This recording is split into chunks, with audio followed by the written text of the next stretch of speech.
The Philadelphia Eagles, they're like a present from the football gods.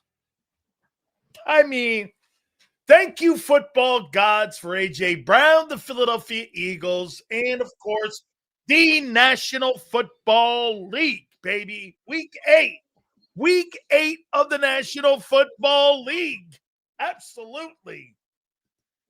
I cannot wait for this game on Sunday. You know, I'm not really concerned about the New York Giants. We'll take a look at them in a minute here. But, by the way, Battle Royale will be with us at 4:30.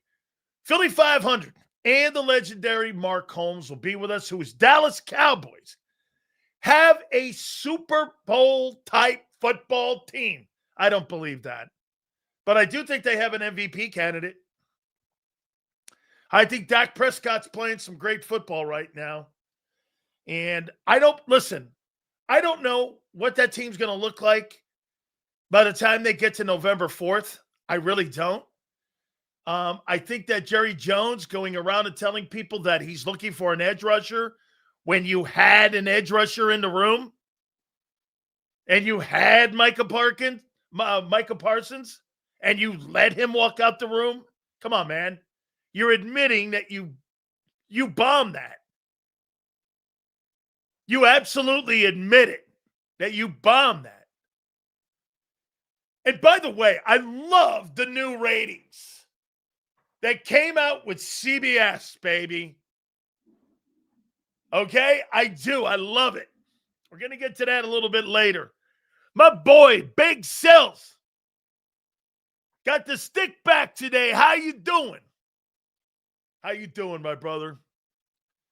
Got that slick back, you know? Got that Pat Riley look? How you doing? All good, my man. Hey, listen, I enjoy talking to Big Marshall because Big Marshall kind of has a sub-show here on our show. Big Marshall's a big personality on this program, and he's one of my top 5 guys. Okay? He is. He's one of my top 5 guys. By the way, real quick, how many Eagle fans in here want to make a move for Trey Hendrickson? How many people would like to make a move for Trey Hendrickson? You think that's something Howie should take a look at? We'll get to the topics here in a second. A lot of things to get to. Okay?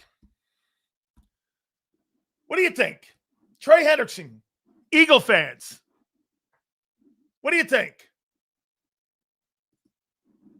You want him? Trey Hendrickson, 17.5 sacks a year ago. Heck no. More Max Crosby. Interesting you should say that.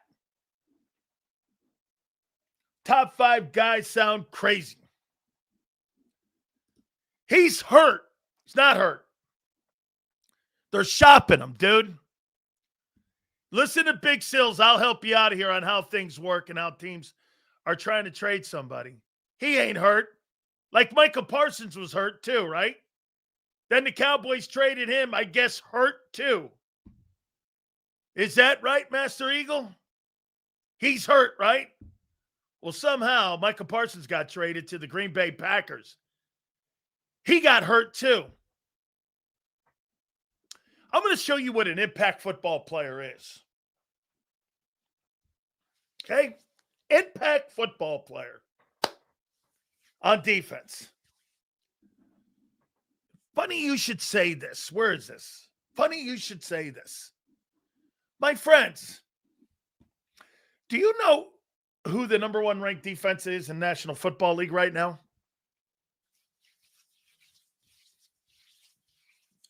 Does anybody know who the number 1 ranked defense in pro football is?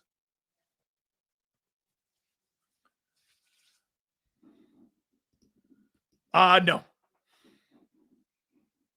Anybody know? No.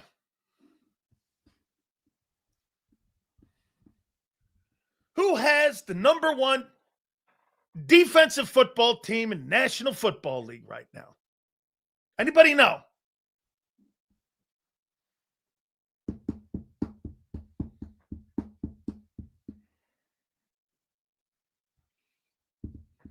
It's the Cleveland Browns.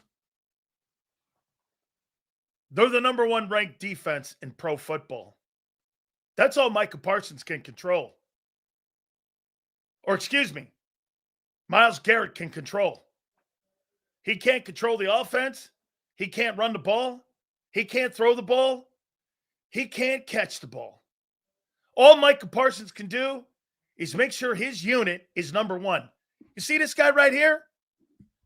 Right here. This is what makes this guy the worst person in here every day. Micah Parsons can't play quarterback. Micah Parsons can't run the ball. Micah Parsons can't throw the ball. He can't catch the ball. He can't do anything about it.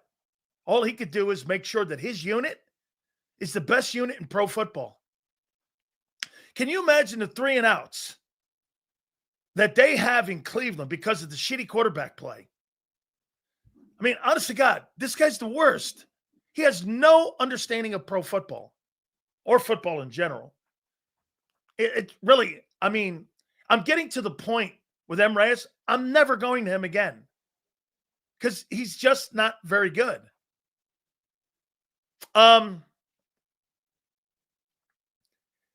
That's all he can control. That's like what I tell you about a football player that is a quarterback like Joe Burrow on a bad team, or Josh Allen on the Buffalo Bills. Josh Allen can't play defense. Can't play defense. You got to have a great general manager. You got to have all the things. It's the ultimate team sport. That right there is one of the prime examples of what we talk about here when it comes to how you build a football team. Is Leon Banks in your top 5? Yes. Yes. You are by far one of my favorites. Well, wait a minute. I'm going to put an asterisk on that because, you know, that creepiness with joy. I mean, look, dude, you know, if we wobble that back, probably top 5, but the creepiness with joy a little bit, I don't know, bro. Okay.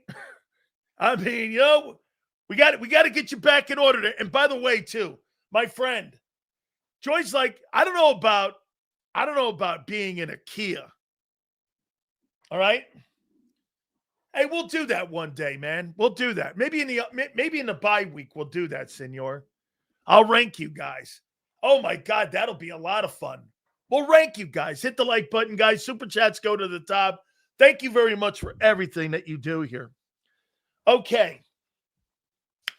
I want to ask you a question about your run game. I just showed Xander a chart here about your run game. How many people believe that your run game is going to turn around? By the way, Cam Jurgens is struggling and most likely will not play this week. Who's playing against Dexter Lawrence?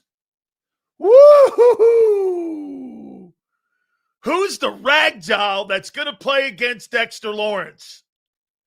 Woo-hoo! Oh!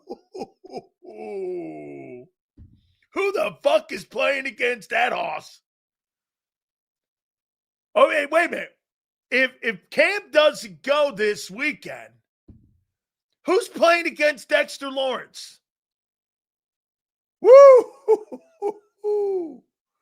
Woo! Hold on here, man. I'm going to have to get me a little bit of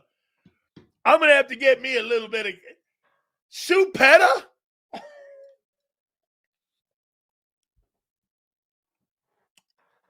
Who's playing against Dexter Lawrence? Okay, I mean, help me out here. Who's lining up against Dexter Lawrence? Anybody? Does it matter? Somebody gonna get your ass kicked. Kicked. Oh, that's good. You're going to move an injured guy over to center. So you're going to have Steen and Mantooth playing guard next to Landon Dickerson and you're taking on Dexter Lawrence, that's a win for the New York Football Giants. That's a win. I'm not saying the Giants are going to win this game, but they're going to fuck you up in the middle. Woo, man. Ouch. I got burned there, boss. Get Brett, Toth, or Landon all injured up going against the best nose tackle in pro football. Oh, wow. Let's take a look at something here. I want to give you guys a little bit. So there's a chart that I posted on my X account. How many people think your offensive line is going to turn back around? I don't this year. I don't. Now, if there's a team that's in need of a bye, you're it. You and the Bucks are in need of that bye. You're the third best? No, you're not. Where would you guys rank your O-line right now? Where would you rank that O-line? Hey, M. Reyes, where would you rank the O-line? What's this guy? Let me use this guy because, hey, anytime I want to make a point, all I have to do from now, I got a great idea with M. Reyes from now on, Xander. Whenever I want to make a point, I'll ask M. Reyes. This guy will be perfect. Hey, M. Reyes, what do you think of the O-line? This will be great. Anytime I need to make a point, I'm going to ask him from now on because he'll validate the point every single time. Our O-line will be to, what's this? Functional after the bye. No. Right fucking now, guy. What do you make of the O-line today? I don't want to hear about your genie forecasting and your Nostradamus bullshit. What do you think of the O-line right now? I don't want to hear about your infamous fucking pretending that you know what the future is. What do you think the O-line is right now? Don't talk to me about after the bye. What is the O-line right now, guy? Jesus criminy. He can't even get an answer out of the guy. Pretty soon, 23rd. So you have the 23rd O-line. Okay. So let's go here. There's a chart ESPN put out here. And Sam Toppin put this out. And I posted it on my X account. By the way, supers go to the top, guys. We appreciate you. All right. Eagles. Yards per carry. You're 27th. Stuffed run rate. You're the second worst offensive line in pro football. You're 31st. Run block win rate. You're 24th. Pressure allowed rate. You're 25th. Pass block win rate. You're 19th. In the run game, you're the second worst running attack in pro football.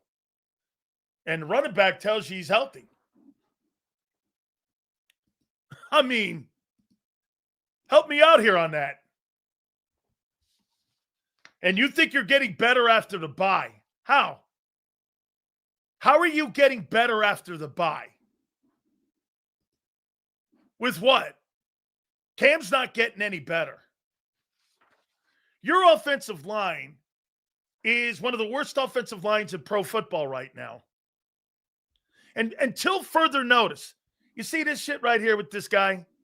Where is he? Until further notice, don't go by fucking what this guy thinks is going to happen. Talk about who you are today. That's what we talk. Hey, that's how I talk. I don't talk about in these infamous wisdom. I think this is going to happen. I'll let you know if I'm making a prediction. That's a prediction. That's not a take. He's predicting that they'll get better. because everyone gets better during the NFL year. They get healthier during the rest of the season. Funny you should say that. Stop looking at rankings. Stop looking at win-loss records right now. It's obvious that O-line took a hit health-wise last year. Damn straight, Marsh. Absolutely damn straight. No question about it. That last year took a massive hit on the offensive line. There is no doubt about it. By the way, there's something else to keep in mind here when you're talking about Saquon Barkley and you're talking, listen to this. This is the craziest number that you'll know. So, how about this one here? Rushing yards per game. Do you know who the worst rushing team is in the pro football right now? Anybody have an idea? Anybody per game? Rushing per game. Do you know who the worst team is? It's the Bengals. They're averaging 68.9 and their record is 3-4. The Titans are the second worst, 75.7. They're 1-6. There's the Eagles, the 30th worst run offense in pro football. At 88.1, they're 5-2. The Dolphins are 29th at 92.4, they're 1-6. The Browns are 28th at 92.6, they're 2-5. And the Raiders are 27th at 93.7, they're 2-5. The only team that is in the bottom 5 of the worst rushing attacks in pro football with a winning record are your Philadelphia Eagles, which means to me that record's fraudulent. I'm not saying you're 2023, but the Roosters are going to come home to roost soon. And the only way you're going to make sure you continue to win is if you win through the pass game. Because you're not going to get a run game going against the New York Giants. Not with Cam Jurgens out and Dexter Lawrence patrolling the middle of that D-line. You got to throw the ball against the New York Giants if you're going to win.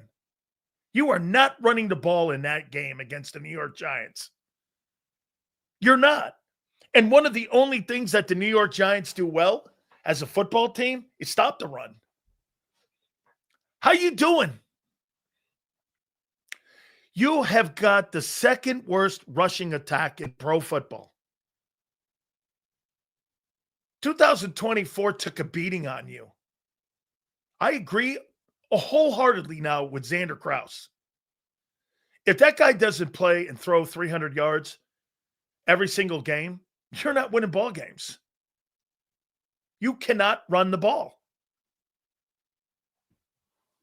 You can't run the ball. And you're not going to get healthier with a bye. How?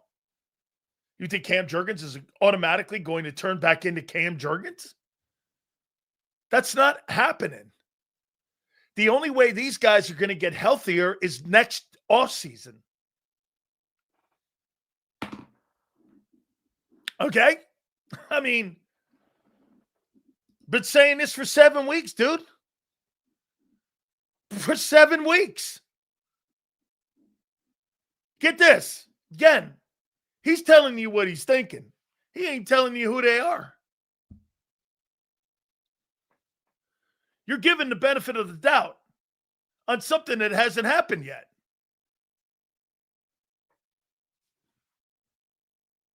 Am I wrong? You're telling me what you think's going to happen. I'm telling you who you are. See, that's the difference sometimes with how people see it. I don't talk about, unless I tell you I'm predicting something. You'll hear the words prediction. I'm telling you who you are right now. Well, Saquon is going to put up 200. Okay, that's a prediction. You're predicting that he's going to have a big game Sunday. Well, I'm telling you what you've done for 7 weeks. And you're the one of the worst running attacks in football. And magically, without – so get this. You're telling me between an injured Landon, Tooth, and Steen, you're going to move Lawrence off the ball and run for 200 yards in this game Sunday. No. That ain't happening. You know why? Because you ain't done it. Oh, but all of a sudden, the switch is just going to click. And there you go, right? Not happening. You're not getting healthier. Landon Dickerson's getting injured more every week. Where do you see them getting healthier? Get this. How am I wrong again? I'm telling you what you are and what you are not right now. Get this. I'm wrong. And you're fucking 30th. How is that wrong? 28 quarters of football. You're the second worst running attack. RC3 thinks you're going to get healthier when Landon's been getting more injured. That's not wrong, dude. That's reality. Right. Thank you, Boulevard. Numbers don't lie, dude. Call him Brett Tooth Fairy because he's soft as fuck. See what our friend Bob has to say. Silz, with the interior line issues, I would use more 12 personnel. I'd use more stretch plays. Use them tackles. Get out and use Lane and Malata, who's also not having a very good season so far. I'd use stretch plays. The signing of Petta should tell us there's an obvious problem with the line. It needs immediate attention. I mean, that's okay. Hey, Marsh, get this. And here, let me show you what people think of you around the league. Let's go over here for a second. Funny you should say that. Let's go over here. I happen to agree with this too. Even though I put them in. Here's CBS. Here's their top 10. They've got Bills 10. They've got Patriots 9. They've got Rams 8. They've got Seahawks 7. They've got the Broncos 6. They've got the Bucks 5. They've got the Lions 4. They've got the Packers 3. They got the Chiefs 2. And they got the Colts 1. They got no Eagles in the top 10. They got them 11th. That's not my list. I think you're still in the top 10. Go around the league. People are saying that the Eagles are not the same. And that 5. Hey, by the way, there's like 7 teams, 8 teams in the NFL right now, in the NFC especially, that are 5-2. Oh, I know. You don't like being told who you are, do you, Philly? You got one of the worst running attacks in football, don't you? I know. What a dumb list. What a shitty loss to the Giants. Silz, are your elbows included in the hair shaving? Hey, Mike, are your fingernails included in the hand dragging? By the way, tell your mom to come pick her shoes up. She left them under my bed last night. They're getting a little dusty.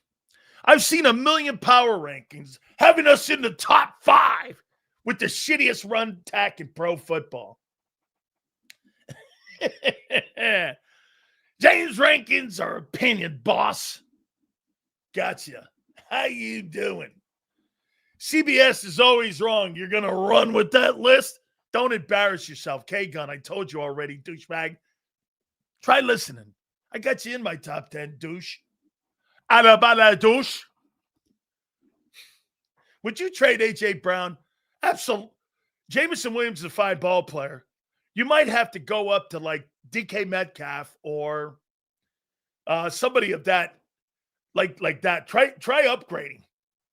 You want to trade A.J. Brown, who's a Ferrari, for Jameson Williams, he's an Acura. Nothing wrong with Acuras. I owned one. Nothing wrong with Acuras, my friend. Okay? Someone said, the Flowers. How you doing? You got the shittiest O-line in football right now. How do you go from the best O-line? Because you ran them to death last year. That's what happened. Hey, best coach Jalen Hurts has ever had. Too bad he's in Indy. Best coach he's ever had. Man. Right?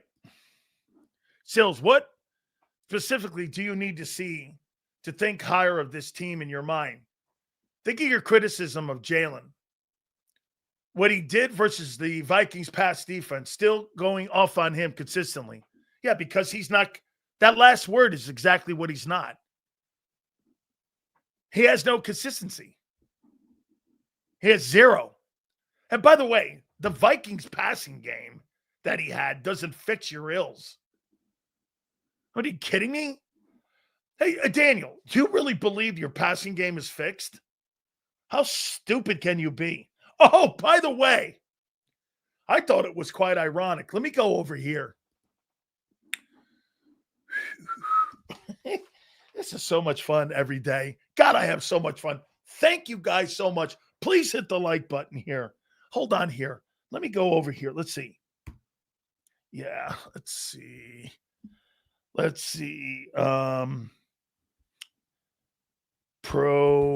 we go. Let me go over here. God, I love this. This is so much fun, man. Let me take a look at something. Let's see here. Hold on.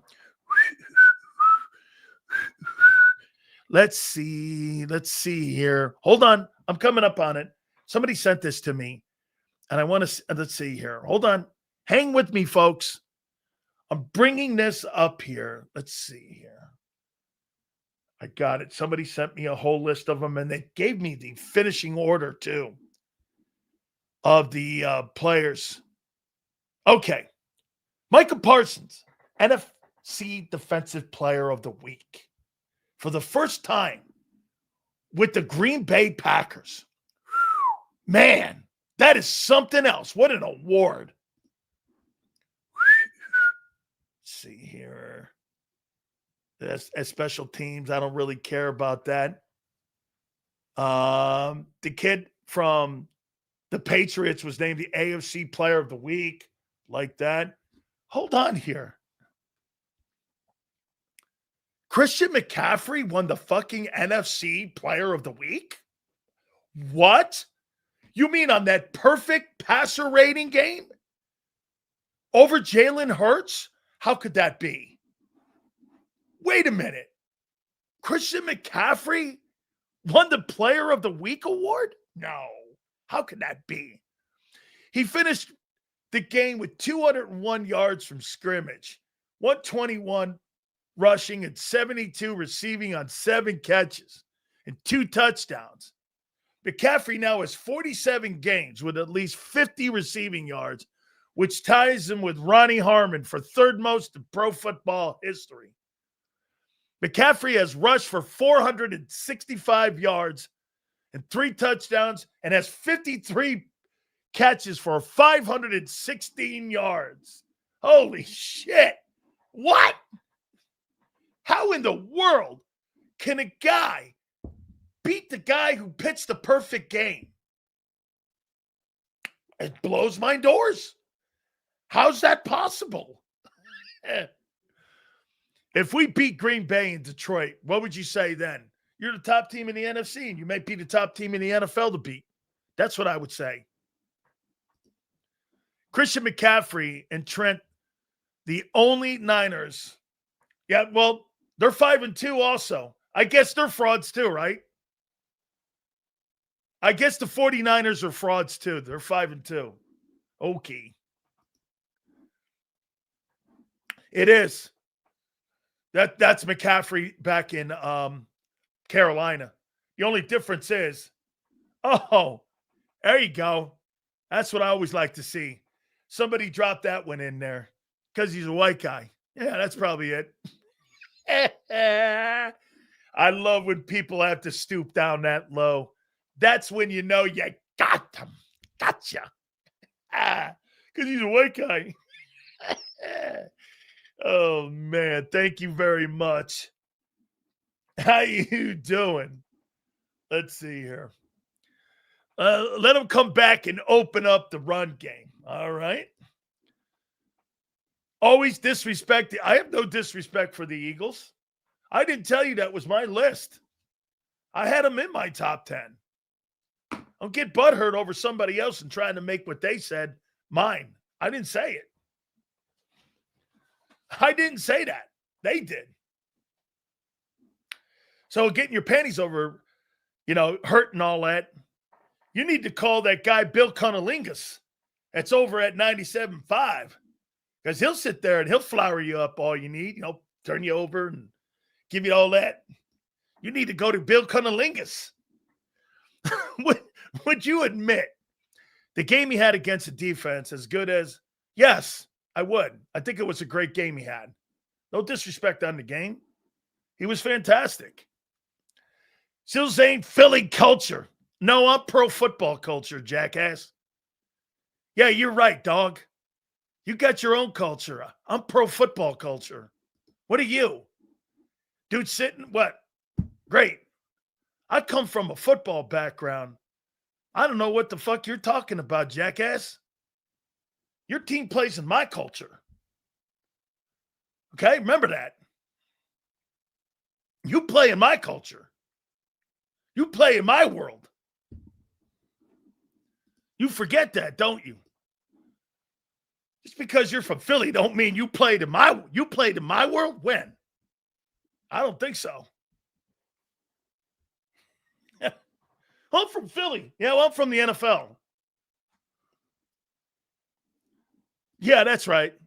Immigrants from Italy. That's right. Yeah, right. Rich guy. Yeah, I don't think so. Yeah, you have no idea where I came from. None. Or how my aunt and my grandparents saved me. You have no idea, guy. Just so you know, just a small bit. Dude, I was in convents when I was a young kid. I slept at churches on cots when I was a young kid. So don't fucking talk to me about where I came from. I was on a cot in a church. My grandfather used to come find me. Don't fucking talk to me. You don't know dick about me. My aunt and my grandparents saved my life. I slept in churches with nuns. In cots. You fucking talking to me about being rich? That ain't it, kid. You know dick about me. Yeah, whatever, dickhead. Oh, no, I got you, Flex. I got it. My bad. Okay? Talking to me about rich kid from, yeah, okay. That's my aunt when she comes in here. Yeah. Hey, bro, you don't know me from a fucking box of rocks. I will ignore him. Thank you. I will sue. Guy doesn't have any idea. By the way, I love these people. You see this guy come in here? He comes in here every day and does this shit. Like I'm his life. Imagine that. 4 hours he'll do this. Bro, I don't get it.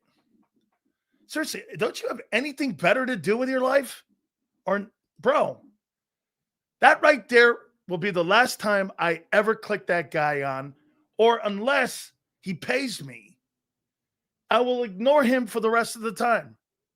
He will never, ever come into my view again.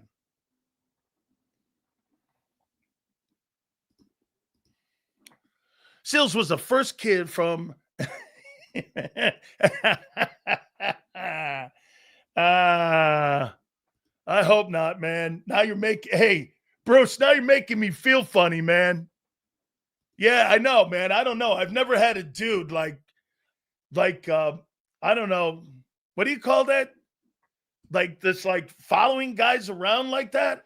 Man, What do you call that when like they keep following you around? I mean, it. Silz, you're the best show on YouTube. We're the best fucking network on YouTube. That's what we are. Yeah, it's really creepy, isn't it? All right, let's get to some topics, my friends. By the way, Battle Royale. Hey, we got some really special guests coming up for you guys. Stalking, that's it. Guy's a stalker, man. I haven't had a stalker since that chick I told you about in college. She used to knock on my door at 2:30 in the morning. You know, Sue, what I'm talking about. Dan, are you in? No. Well, maybe. Oh, man.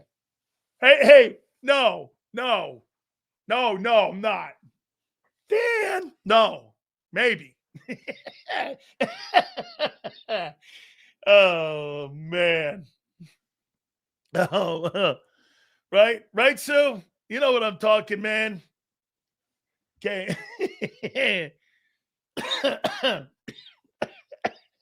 Oh, my God. Hey, you in there? Oh. Thank God my grandfather called me. My grandfather and my aunt would call me all the time when I was in college. And my grandfather called me 3-4 times a day when I was in college. Would call 3-4 times a day. He would call me all the time. My pop would call me. So good. Hey, right? It was just no. LJ needs a restraining order. I don't know if they do that in Canada though. So I think the 2017 worked because we had so much depth. You did have depth on that team. How we managed the negotiating, Joe Douglas did the player evaluations. Think we should return to that format. Well, they brought Joe Douglas back, my friend. They did. They brought Joe Douglas back. I love Prince too, man. You're my boy, dog. One of my favorites too. Hey, that toolbox, M. Reyes too. He's one of my favorites. Don't kid yourself. I make stars out of people.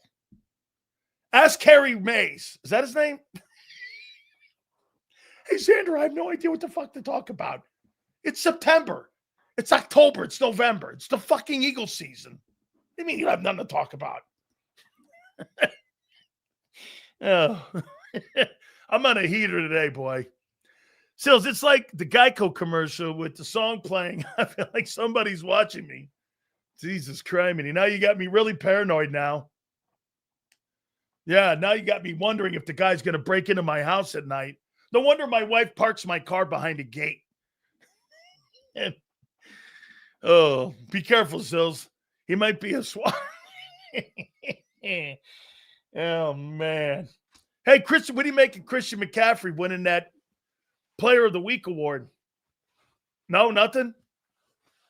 Jalen pitches a perfect game. Remember the comment I made to you guys about getting respect? You mean to tell me, how about this? If Patrick Mahomes had pitched a perfect game, you think Patrick Mahomes, you think he would have won the Player of the Week award? I do.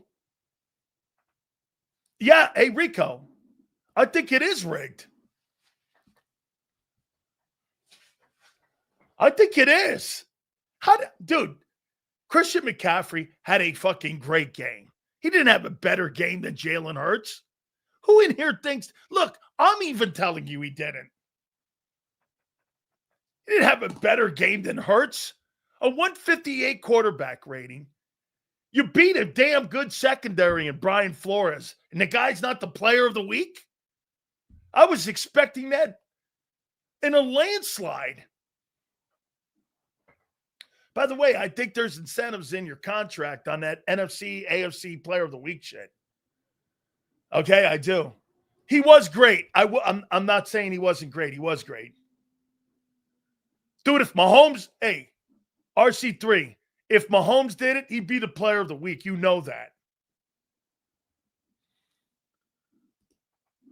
You need a big Silz in the world of Big C's and Miss Mike's. Miss Mike's. Bill C's. You notice I would never let Bill on my program. I wonder why. Only Xander gets on. And Xander, remember what we did with him? I started his off once a week. I'm like, yeah, I don't know. Now he's a star. Xander's one of the best people we've had on the program. When I put on and say, I don't put anybody on. I never have. I don't segment kill. Hey, well, let's, talk about dumb shit. That's not what we do here. If you're not a star, I don't put you on. I don't. I don't need to.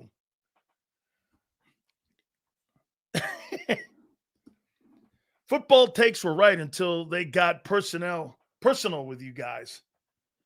Hey, listen, man. It's okay. When people get personal and they start going personal on me, you win the argument. It's all right. Silz, if Mahomes pitched a perfect game, he would have thrown 5 touchdowns and he would have won. Absolutely. Well, you know what? Thanks for reminding me. I will make sure we get him on again. As a matter of fact, I'm going to get Eric Allen on next week. He's already said okay. I think we've had Eric Allen on twice already. We've had Westbrook on twice. Okay, so we'll get those dudes on for you guys. You guys like them guys, so we'll get them on. Like Xander's doing a great job, man. Yeah, but he's his own guy. You can't groom anybody that has different opinions on you. You can only guide. I don't want anybody to have an opinion like me. If somebody copies somebody in this business, it's the biggest. I tried doing that. My wife, one time, I came home and I was very young in the business. And I came back and I was trying to do Pharrell. Hey, everybody, Anita. My wife's sitting on the middle of the couch. She goes like this. The fuck are you doing? You're going to be fired in a day. I went, okay, I couldn't wait to get to work the next day. I went back to being Big Silz. I said, yeah, she's just like, stop doing whatever you're doing. We're going to be fired in a day.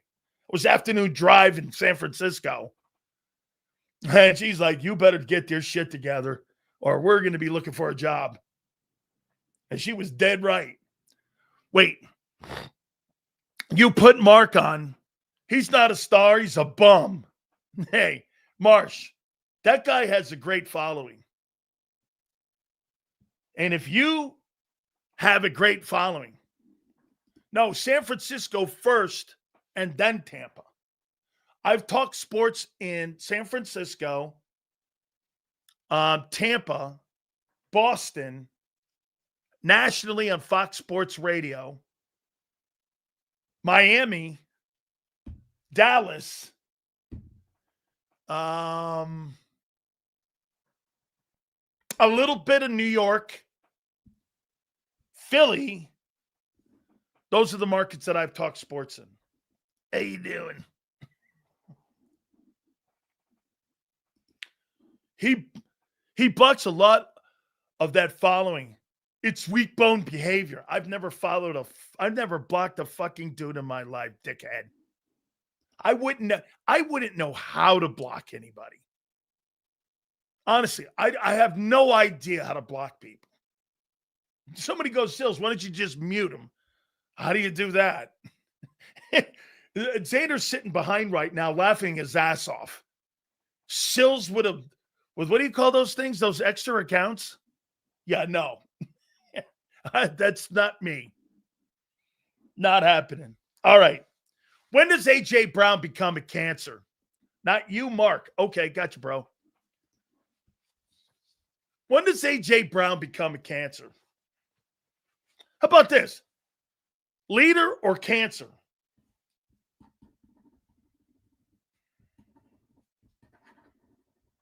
You know, I just realized something.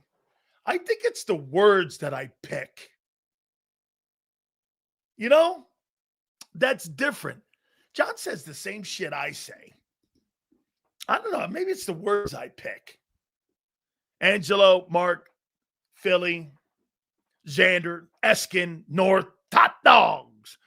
Mike North will join us each and every single Friday starting I think Xander and I have come to the conclusion that you guys like him a lot, right, Z? That they like him a lot. He gets a nice response. So we'll put him on Fridays. Every Friday at 4:30, he gets a nice response. So we'll keep him on. And I think he makes me laugh my ass off. So A.J. Brown, leader or cancer? Who is he?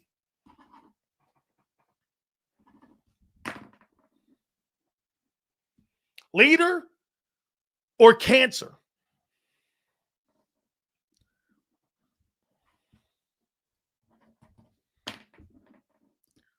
Okay, now I get you. Dallas fans are great following because that's all Mark's following. Anybody who disagrees, we'll have to make sure we have a conversation about that. Okay, Big Marsh? Cancer. Cancer. Wants everything his way. Cancer. Cancer. Where's the leaders? You think Smitty's ready to be wide receiver one?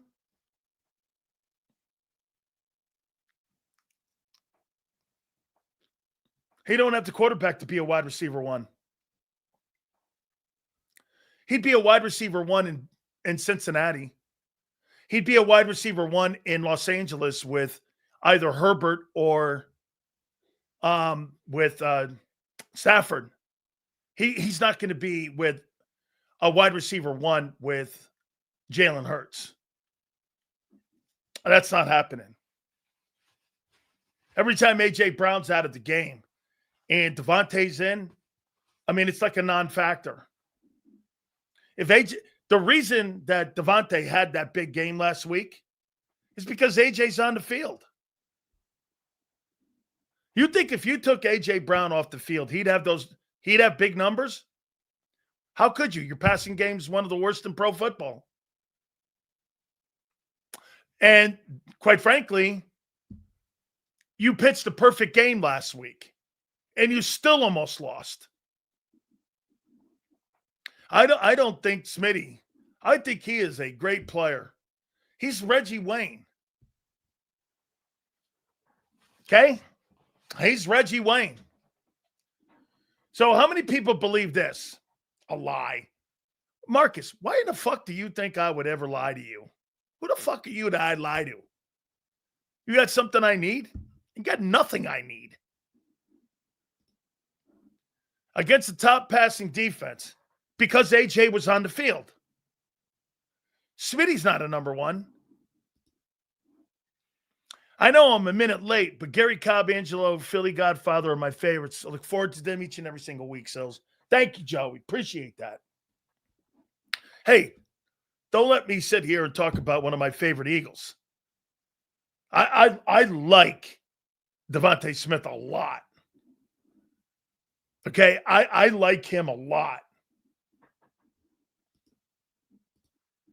I disagree, Silz. He did in his rookie year with Jalen. What do you have, 900 yards? Okay, sure. I saw Malik Neighbors in his rookie year go for 1,400 yards with no quarterback in the building. I don't know.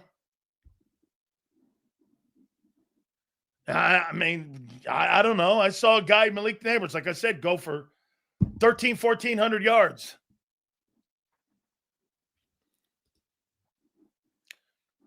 Listen, he's a good – I don't believe he's a one. He's not a cancer. He is a great leader. Absolutely. I'm a big fan of it. Dude, it's okay. Well, every time that he's been given that position, dude, he's putting numbers up because AJ's on the field. Here, let me ask you something. If I'm a defensive coordinator, Devonta Smith doesn't scare me. A.J. Brown does. But Smitty's going to benefit from him being on the other side. You don't see that?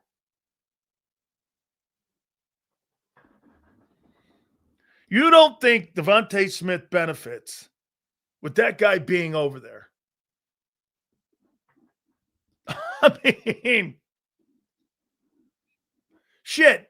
Saquon Barkley benefits A.J. Brown being on the field.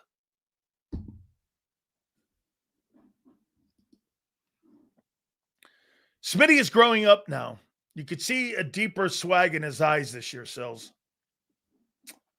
Dude, A.J. Brown is the guy people fear in that offense, not Devonta Smith.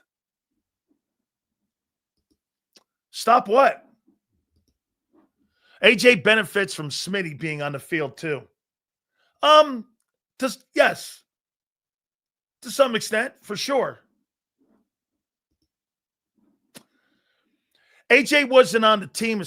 I thought he had what was his rookie year? Let's see. Let's take a look at Devonta Smith. Let's see what he did his rookie season. Let's see here what he did in his rookie year. Okay. 916 yards, 5 touchdowns, 64 catches. Okay. That's a nice rookie year. Smitty's a Heisman winner. He's Tim Brown. You think because he's a Heisman winner, that means anything in the NFL?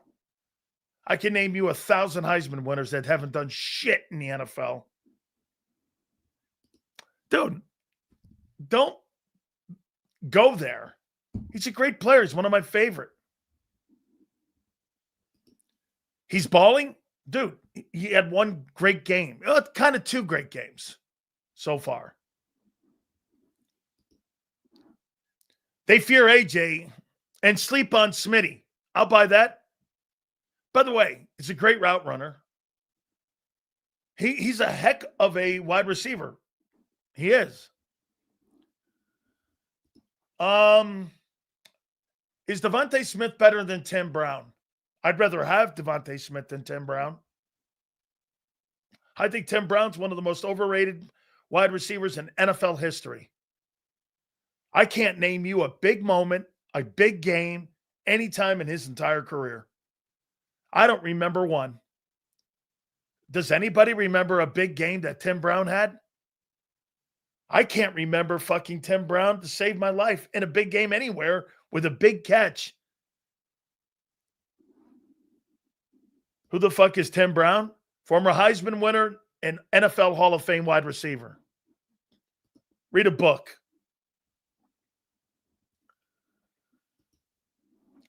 Who are Silz's top 12 wide receivers then? Okay. So wait, what did we say about AJ? Leader or cancer? And then I'll answer this question. Let's see.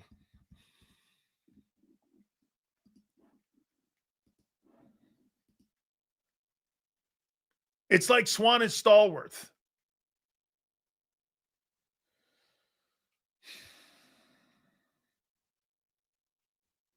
I actually think Devontae's better than Stallworth.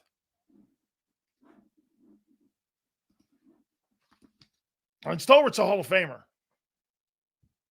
Hey, by the way, he's going to put tremendous yards up. 2025. Let's see here. So let's go here. Let me answer that question where I think Devonta is right now in the NFL when it comes to receivers in the league today. Who are my top 10 guys?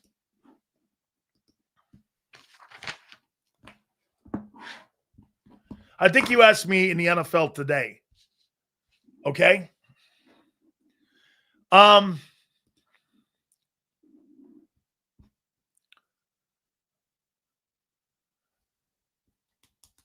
going to go Chase 1. No. I'm going to go Jefferson 1. I'm going to go Chase 2. Just name the AFC Player of the Week, too. With a backup quarterback. Dude, I like that St. Brown guy.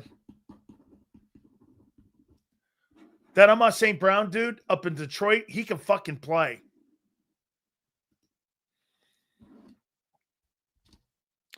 By the way, Micah Parsons having a better year than Devonta. He's a rookie. I'm not going Pickens. Boy, that kid in Seattle is having some fucking year. Wow. But that's like a one of.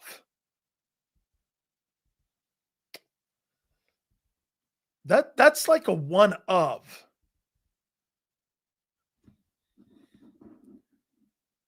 But if we're going right now, right? I'm going to go Puka Nacua.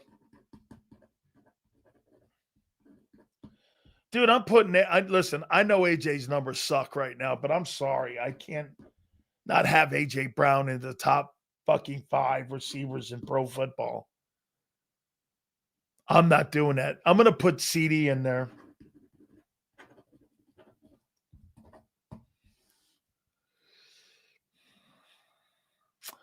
Man, Drake London's having a great year. I would never have thought,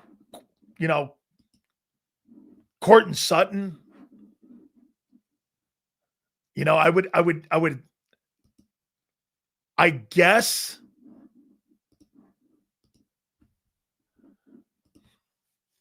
if we're going off of this year, you got to put Pickens up there now.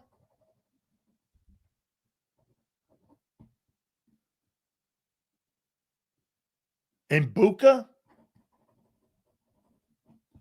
Got to put Smitty in there.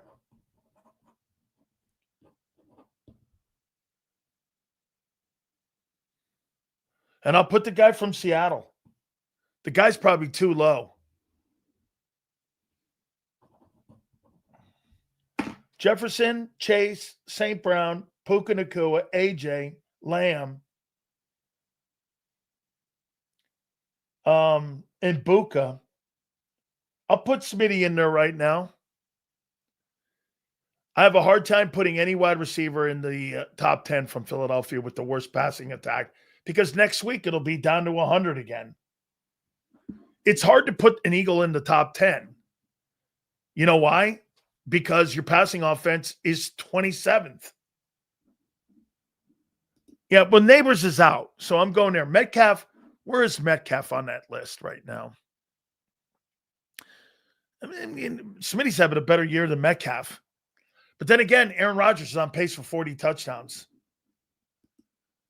I mean, Aaron Rodgers is going to throw for 40 TDs again in his career.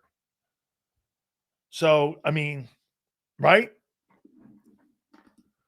How come Devonta had a better game than Jamar Chase? Didn't Chase play against the Eagle defense? What are you talking? Cincinnati hasn't played against them yet. Hey, dude, Senor, are you under the belief you think Devonta Smith's a better player than Jamar Chase? Yeah, based off one game. He had 186 yards in one game. Yeah, Mike's a great player. Okay? Where's Senor here?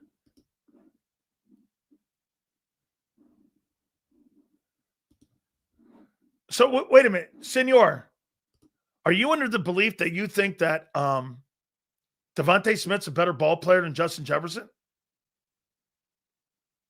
Do you believe that?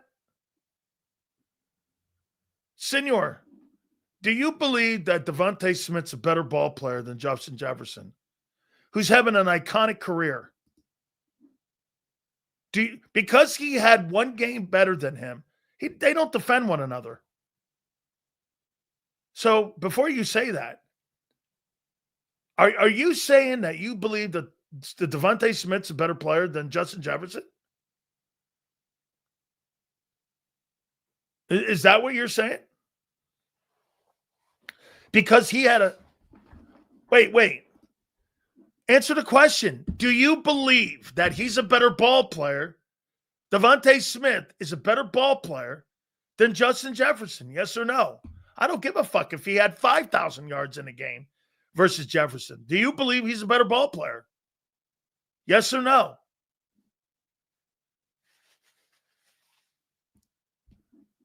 Do you believe it, senor,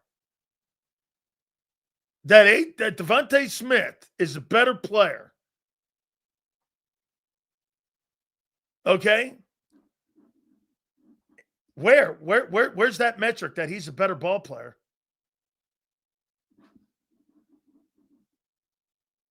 Do you believe that? He's on a shittier team. He's got Carson Wentz throwing the ball right now, and he'll still get 1,500 yards. I'm going to play from behind a lot more. Senor can't answer the question.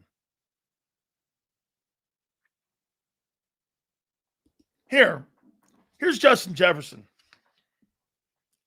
For the record,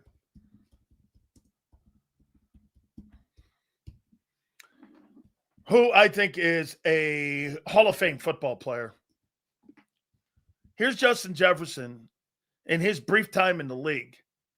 Rookie year, 88 catches, 1,400 yards, and 7 touchdowns. Following year, sophomore year, 108, 1,600 yards, 10 touchdowns. 128, led the league in receptions, led the league in receiving yards at 1,809, 8 touchdowns. Following year, he played in only 9 ball games, had 68 catches. Get this, last year in 9 ball games, he had more receptions than Devonta Smith had in 17 games or 15 games, whatever he played. And I don't even know who's throwing the ball. Bro, I'm not going to dissect that. Rager's better than Jefferson. According to some. Okay, get this. So Jefferson's a better receiver and better career because he's number 1 on the team. Well, that's right. That's the distinction you get when you're the number 1 wide receiver on the team. You get the number 1 corners. Okay? Get this, senor, I'm not going to debate anything on Devonta Smith versus Justin Jefferson. It's a stupid argument, and it's a waste of 5 minutes. Smitty hands are unreal. Listen, he's a great player. Nobody's dismissing that. Silz, that scene of AJ and Smitty talking shit and covering their mouths, that isn't leadership. Yeah, they got problems, man. And Keith Byers says that there's a lot of that shit internally right now, and I happen to agree with him. 100%. Okay? 1,000%. So I guess, get this. The Eagles right now, according to Jeremy Fowler, have a 50% chance of landing Woolen, the kid from the Seattle Seahawks. Howie's in the market looking for a corner right now. Okay? Ricky Pearsall, Devontae Adams need to get mentioned. Kid Pearsall's coming off of a gunshot wound of a year ago, and he's a good-looking football player. This is a stupid take. AJ isn't going anywhere. Smitty and AJ will continue their dominance this season. What dominance? Let's see where AJ is. What dominance? You don't have a dominant passing game. If Smitty was in a pass-heavy offense, it would be debatable. Never happened. Dude. So Kirk Cousins is a better passer than Jalen Hurts? Is that what you're admitting? That Kirk Cousins is a better passer than Jalen. If he was in a pass-happy offense. So you're indicting your quarterback. Do you understand when you say that? You indict your quarterback. That's the trick of the conversation we're having here. Every time you guys say if he was in a pass-heavy offense and if he had a quarterback, you indict your own. So Carson Wentz is a better pass. Wait, Jalen Hurts is a better passer than Carson Wentz? You tell me. You tell me. Do you? Whoa. You tell me. Do you think Jalen Hurts is a better passer than Carson Wentz? Let me see what he's on pace for right now. Justin Jefferson this year. Let's go here. Hey, these are you guys talking, not me. I'm not saying any of this. Every time you open your faces, you indict your quarterback. It's funny. You don't even know it. The slickness of Silz. Let's see with Jefferson. What's he got? What's he on? What's he going for this year? With J.J. McCarthy and Carson Wentz. He's on pace for 1,500 yards receiving. I don't know. Carson stinks, and he's on pace for 1,500 yards.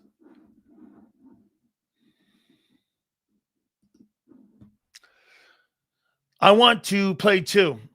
Olamide Zacchaeus is better than Randy Moss. There you go.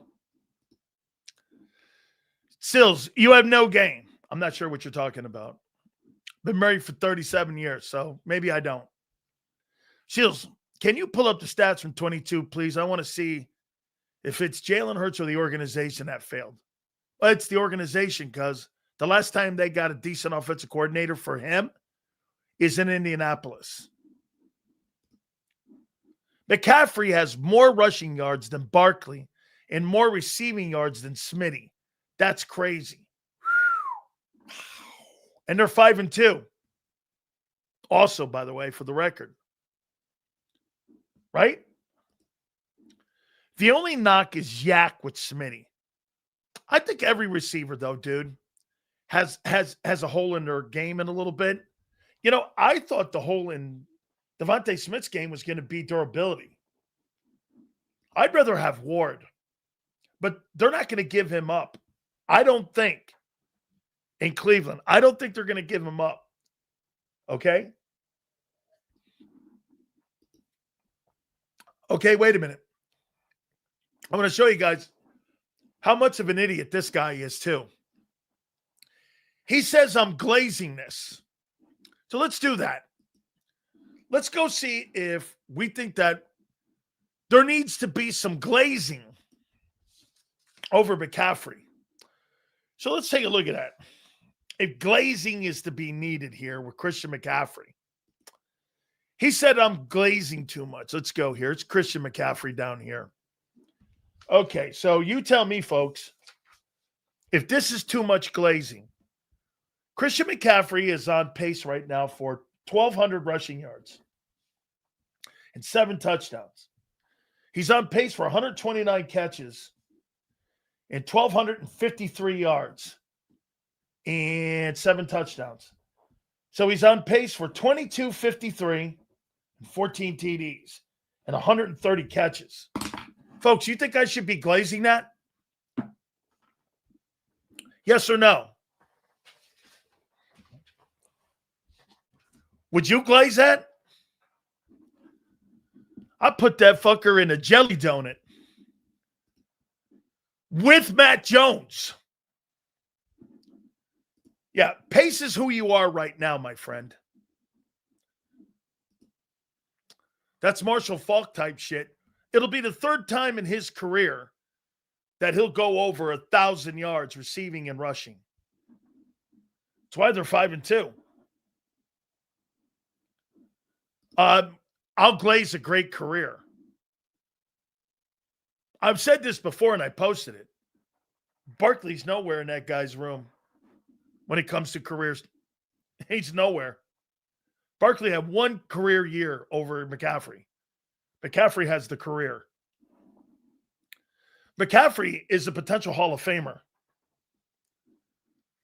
Barkley's not. Guy gets 800 yards this year. Bye-bye. But he going to break out against the Giants. Okay? Barkley literally said he took it easy during the offseason because the team told him to. It's on the team. Yeah, I think it's on that O-line. I don't think it's anything to do with McCaffrey. I asked you if you thought he was washed yesterday, and I said He's washed. You went, no, no, no. Okay.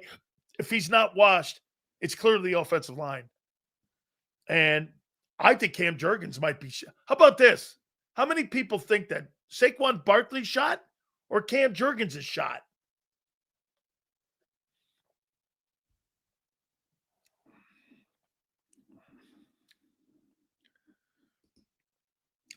Yeah. You think? Yes. Yes. Westbrook's one of my favorite players, not just the Eagles. Here. Good question. Good question. Do you know Shane Steichen? We looked it up this morning. Shane Steichen had Gardner Minshew to the Pro Bowl in 23. Is that right? That guy is some fucking coach, man. Wow. I mean, Gardner Minshew made the Pro Bowl in 2023. Is that right? That's fucking insane. Holy shit. I didn't know. I didn't know that.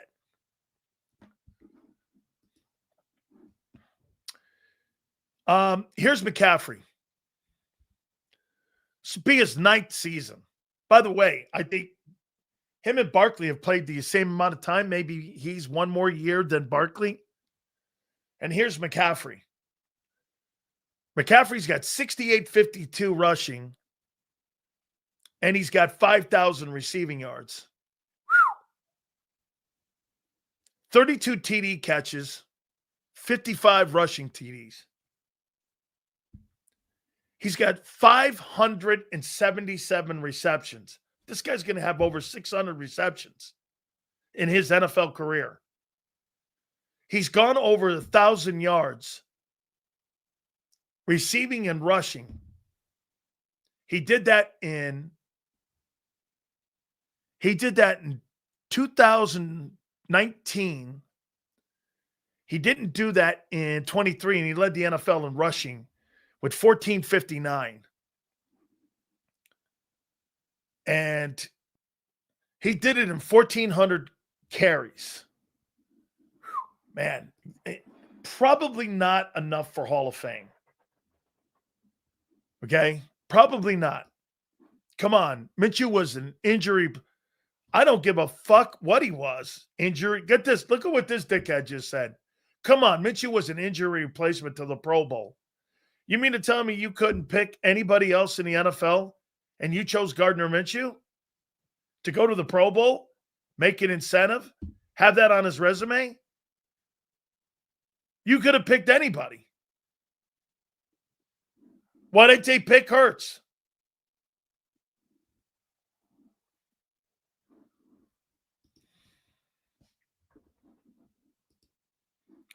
If you make the Pro Bowl, even as an alternate, it totally counts. Counts. Of course it counts. Okay, I get it. That's amazing too. Gardner Minshew was a third-team quarterback or a backup quarterback on your fucking team. Dude, I'm not talking Gardner Minshew's a good ball player. I'm talking about Shane Steichen being a great coach. That's a great coach. I don't give a shit about Gardner Minshew. That's my point, Silz. These fans are idiots. They're quick to blame the quarterback, but just look at 22 and see what your quarterback is capable of when it's good coaching. AJ 1496, Smitty. Now remember something too, Prince. There was no Barkley on that team. Do you remember a year ago, I said as long as Saquon Barkley's on that team, that passing game will never be where you guys want it. Until you get that guy off the team, your passing game's never going to be top 10. You're never going to have a passing game at top 10 as long as Saquon Barkley's on your football team. Silz, did you prefer vocal leaders or quiet leaders when you were in the locker room? Assuming they were both leading by example, I don't see vocal leaders on this team. We had a guy by the name of Michael Irvin. Michael Irvin was the loudest dude in the building. And I loved it. You know why? Mike's going to go out and get you 10 catches and 147 yards or 120 yards in big games. He don't give a shit how he's going to do it. And do you see Michael Irvin running up and down the Hurricane sideline now? Do you see that? Remember when we had Mike on last time? And I told Mike, shit, Mike, you've been doing that shit since you were 19. I've known Michael Irvin since he was 19 years old. And I'm in my 60s. Think about that. I know Michael Irvin since he was 19 years old. And he's 60 years old too. I mean, we've known each other a long time. Over 40 years, we've known one another. And that dude was a big mouth and is a big mouth. And I embraced it. You know why? He put up and shut up people. If you're talking shit and you ain't putting numbers up and you ain't doing, that's why AJ talking shit. I don't know if I've said it to you. I don't really mind him talking shit. He's the only guy barking about what the reality is. He's saying all the shit I'm saying.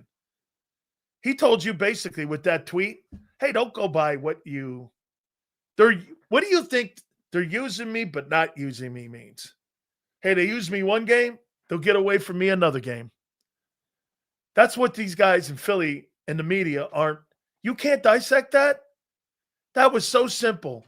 I sat around and waited to see if anybody said it. And nobody said it. Well, I'm going to say it. Do you know what that Instagram tweet means to me? Hey, they use me and then they don't. I'm here today, gone tomorrow. He's expecting not to have any numbers on Sunday. You watch. I can't believe people didn't dissect that. So yesterday, I didn't say nothing. I let it go. And I was waiting. And of course, I'm the ultimate mousetrap guy. And I sat and I listened. They go, well, what the fuck? Nobody even knows what it means. Really? Hey, the AJ tweet is so easy to dissect. AJ Brown. I mean,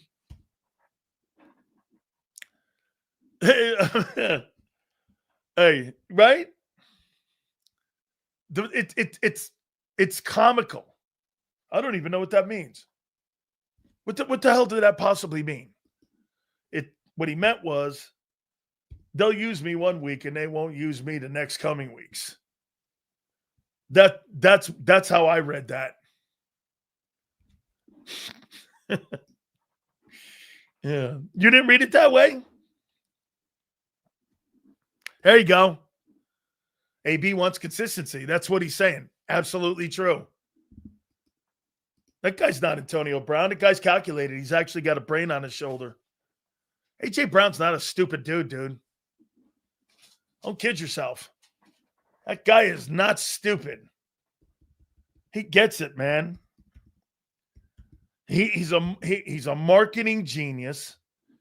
Using me, but not using me. Simple. They use me here, then they'll get away. They won't use me again. Then they'll use me here in the run game as a decoy. Then they'll use me. Come on, man. It's not that hard. Hey, by the way, that's not the Da Vinci Code that you guys are trying to fucking figure out. I mean, you guys are trying to dissect the Da Vinci Code. Says, I saw eye to eye with him before the game, but after 121 yards and 2 TDs and the game-sealing catch, I don't see how he's not being used. Dude, they will not use him consistently because that's not what they do there. No, Silz, he meant they prefer to run the ball instead of throwing it to me. I think we're saying the same thing, Prince. I'm here now. They'll go back to this. They're here. They'll go back to this. That's how I read it. And I don't think he's a cancer. And I'm not tired of it. I think it keeps you on your fucking toes. I have no problem with it.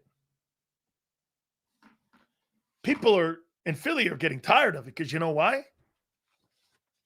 They don't want their quarterback to be called out every week. That's what I think. I'll take that back. They don't want their offense to be called out every week. So I'll take it on Jalen back.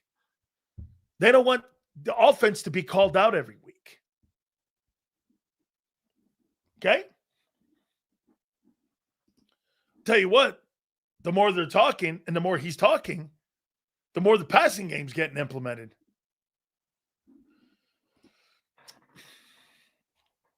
You know, I don't think they're listening to him in-house.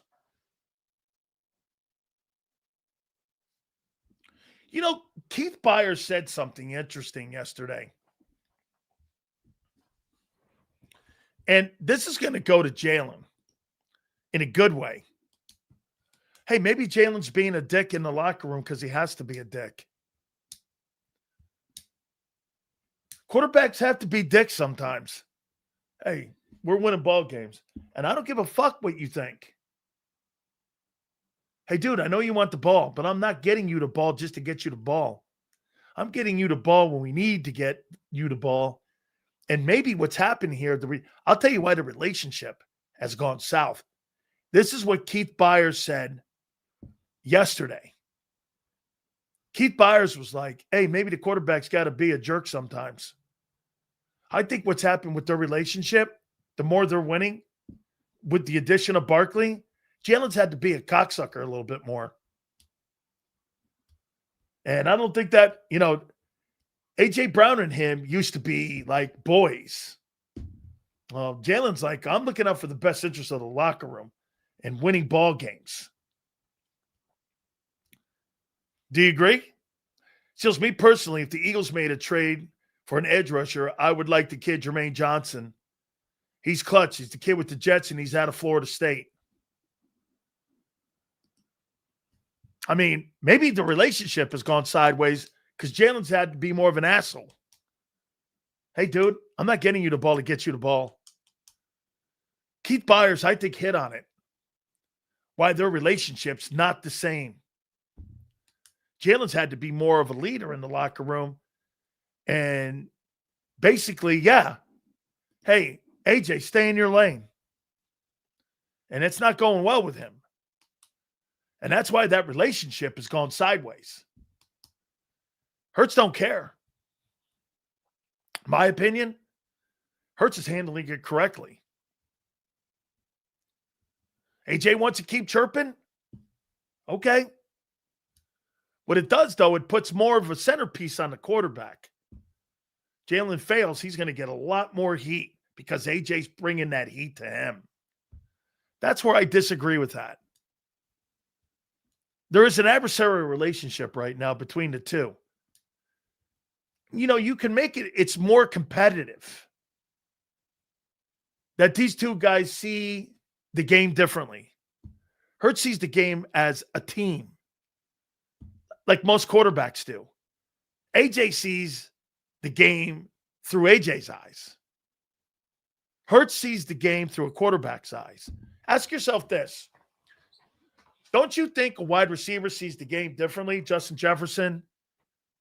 Don't you think those guys see the game differently than a quarterback sees the game? Common sense would tell you that. So as Jalen has progressed as a leader and as a guy who's winning a lot of games, doesn't it come up with this? Hey, dude, I'm not throwing you 10 targets to throw you 10 targets. If 10 targets are needed, you need to go along with that and like it. Right? AJ doesn't like it. So AJ's complaining about it. Have you ever seen a guy he's 5-2. Here, let's put this out there. AJ Brown right now.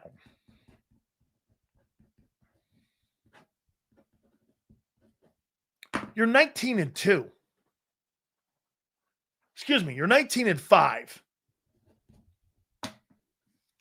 Regular season a year ago and 5-2 this year. You're 19-5. And he's complaining every week of the year so far in 2025. This has been building up since 24. You understand if you didn't win the Super Bowl, it would have been one of the most written about off seasons in Eagle history. You would have thought T.O. was back on your team. Okay? You would have thought T.O. was on your team again. But because you won the Super Bowl, it shut his hole. Well, right now, he don't have the Barty Trophy in his hand. And he's complaining every week because Hurts sees the game one way, AJ seeing the game another way. They're not on his. What do you think when they talk about being on the same page? AJ Brown's not practicing today now?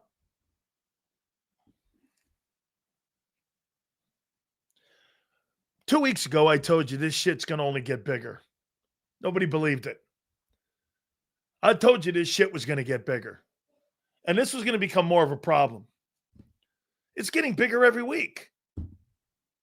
Dude, wait till the bye week. Just wait till the bye week. You might be 6-2. You most likely will be. And it will be the worst off week, bye week in Eagle history. If that guy gets no targets on Sunday against the Giants. Holy hell will break loose. Oh, football gods. I love the football gods. Silz, ain't fucking crazy how hard it is to bring AJ down after he catches the ball. He's on. Oh, he is. He's a weapon. You think it might be a mix of inconsistent play calling and Jalen telling him? Yeah, all of that, Q. Yes. Thank you for the membership, bro. Yes, I think it is that. Public service announcement. If you're dusty and contribute nothing to this channel and want to complain, go see a therapist because it won't fly here. I love that. How you doing? Point blank, period. There you go, man. Think about it. AJ Brown, what's that fucking tweet again? Let me read it again to you. Using me, but not using me. I'm telling you right now, they're not going to use him this weekend. What you saw on Sunday this last was just an anomaly, right? And Keith Byers said it yesterday. Hey, the quarterback's got to be an asshole in the building. Hey, dude. Sorry, man. I don't see the game through your eyes. I see the game through the quarterback's eyes. And I'm the one that runs this bitch. Sit down and shut the fuck up. If you don't like it, keep your pitching. I think that's leadership out of Jalen. I do. I think Keith Byers hit it on the head yesterday. That's how I read that Instagram thing by him. I don't think AJ's a cancer. I think AJ sees the game. And listen, I'll tell you what I would do too. I would let him keep chirping like that. The only problem you have is, like I said, you put your quarterback more in a bullseye. Because if he throws a pick or something, you know, you put more of an emphasis on the quarterback. I'll bet you anything, and I don't even know right now. I'll bet you Cam Jurgens didn't practice today.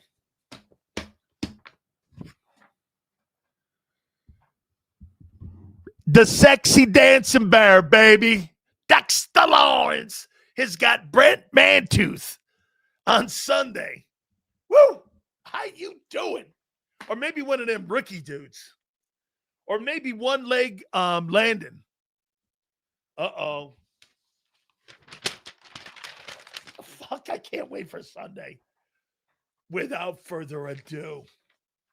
The man who keeps trying and trying. It's like taking a manhole cover and lifting a manhole cover when he's talking to my boy John McMullen.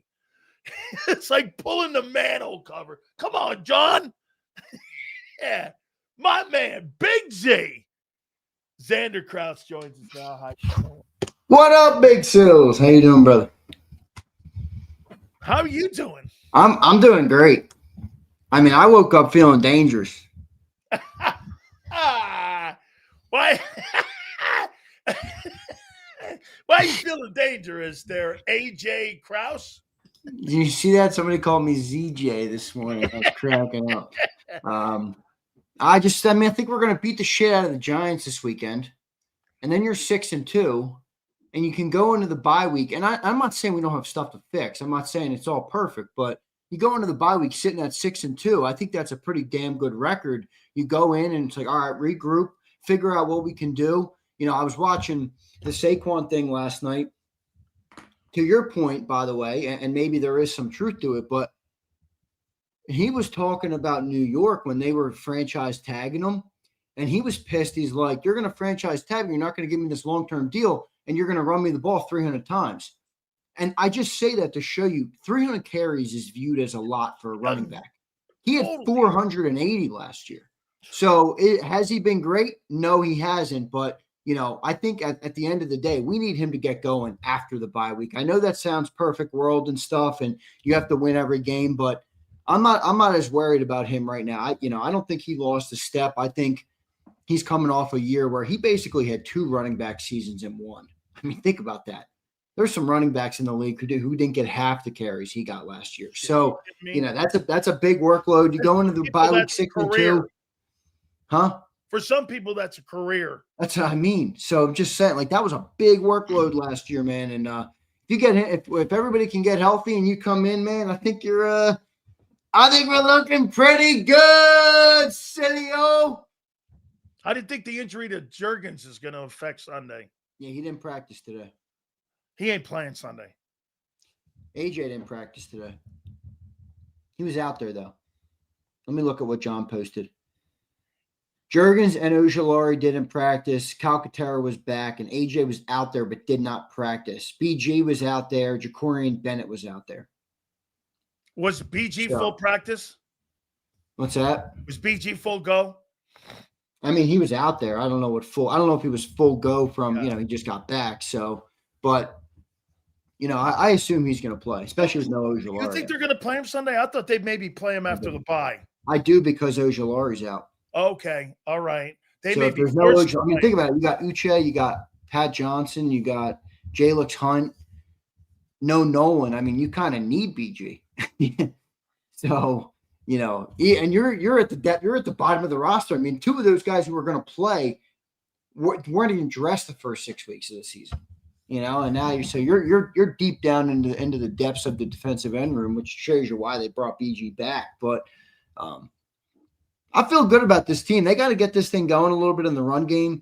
But again, I just talked about it. I think they're going to get it going. AJ wasn't even dressed.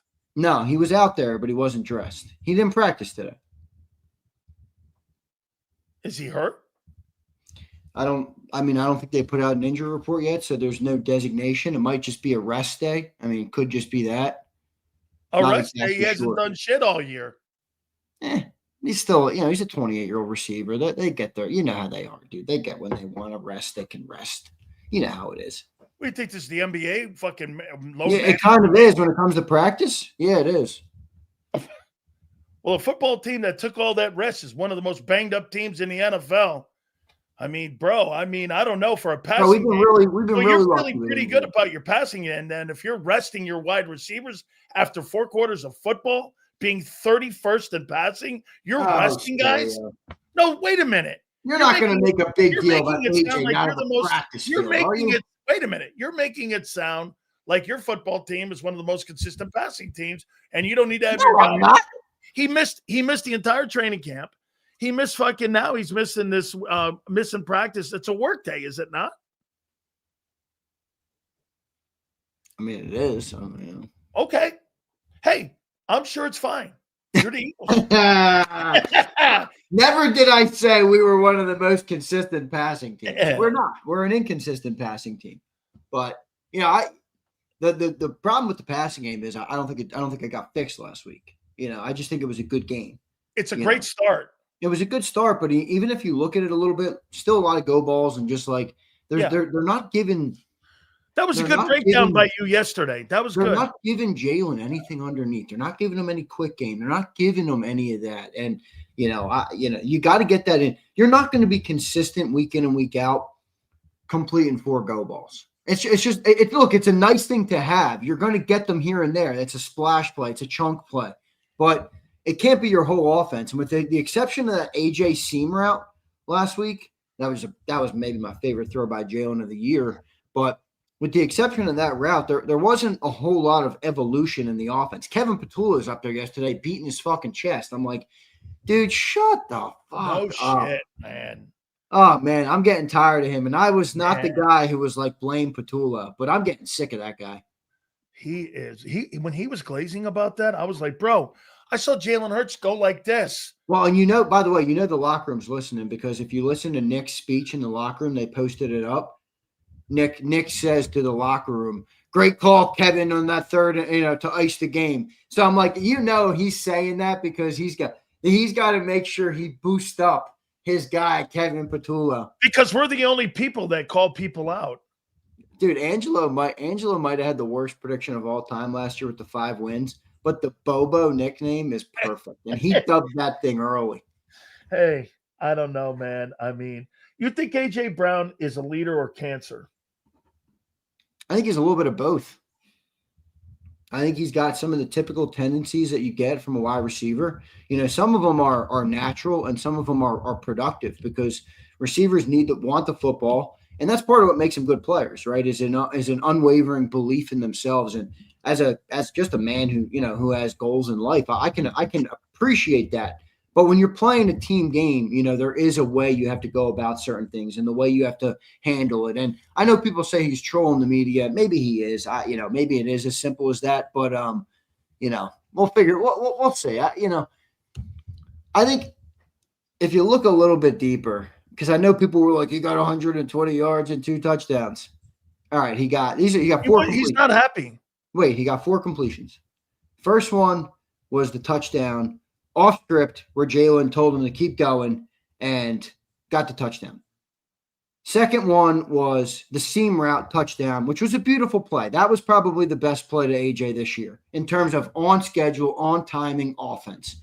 Third play was Jalen, 3rd and 15. Jalen scrambles, rolls out to the right, keeps his eyes downfield, gets AJ on a kind of a broken down scramble play. And then the fourth one was the go ball to ice the game.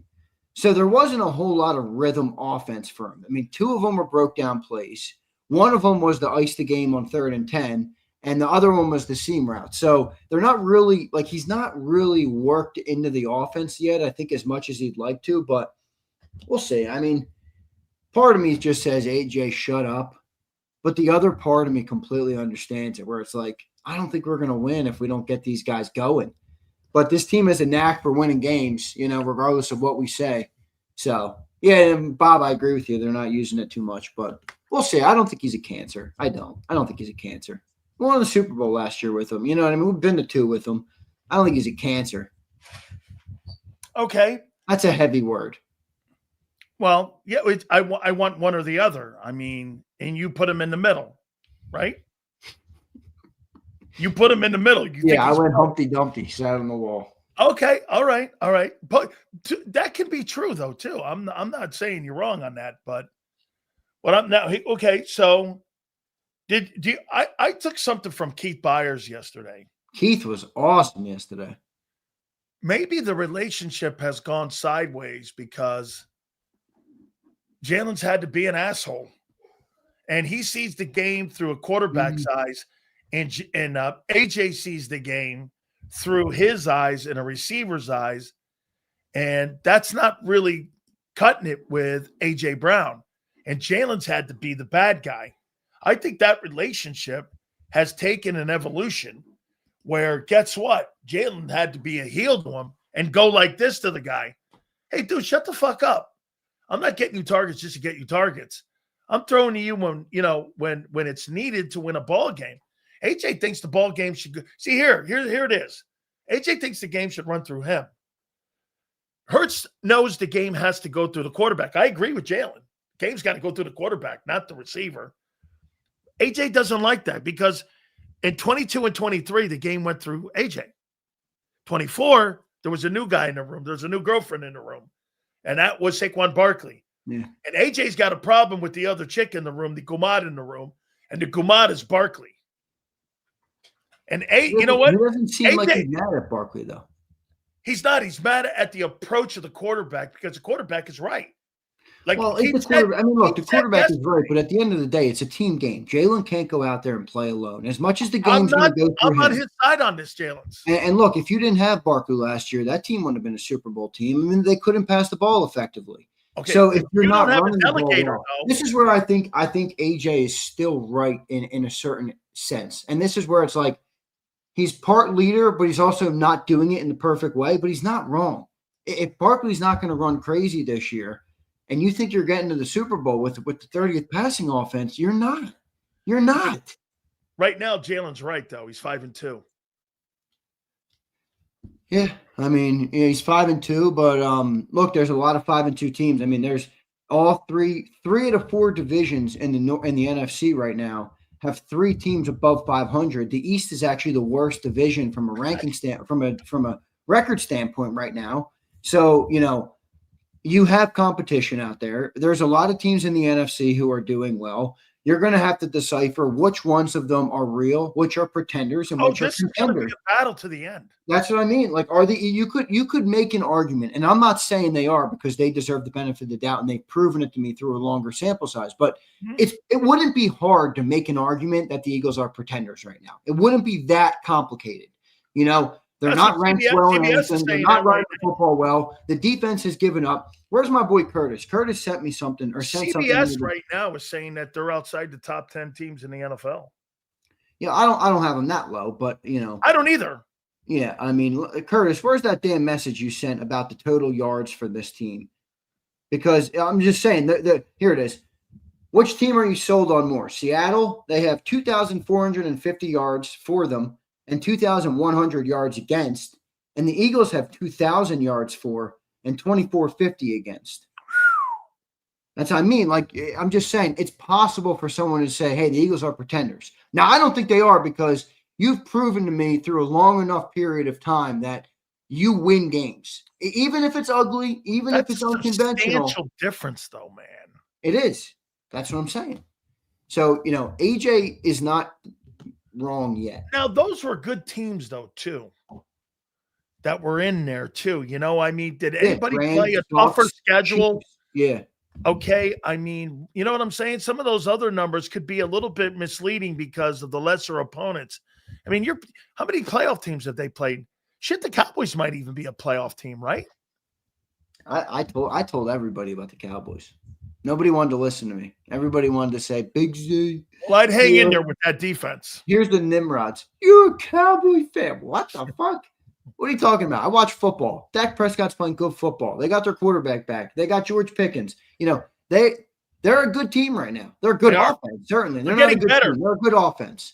Their defense has a long way to go, but they're getting better. I also told everybody in the summer, for those who listened, that the Washington Communists were pretenders. Oh, so you're going to say that on October 22nd? Back to irrelevance. Okay, well, the quarterback's out. Peace is restored in the East. It's the Eagles and the Cowboys. Okay. All right. Well, here's something in to go to your pretenders with the Eagles. Uh-oh. Did I give you ammo?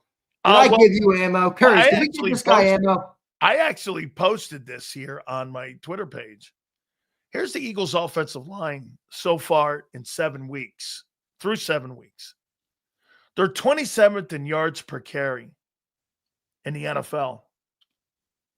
Stuffed runs behind the line of scrimmage. They're the second worst team in the league at 31. That. Run block win rate, which means when an offensive lineman gets off the line of scrimmage, is that guy winning versus that defensive tackle? Right.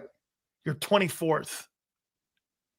Pressure allowed rate, pass protection. I thought they pass pro were pretty good in that Minnesota game, actually, but they're 25th.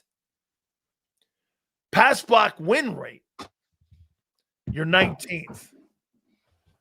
You think that's going to turn around because of a bye? I'll tell you this, me included, if the offensive line is as bad as the numbers insinuate, one guy deserves a boatload of credit right now for where they are.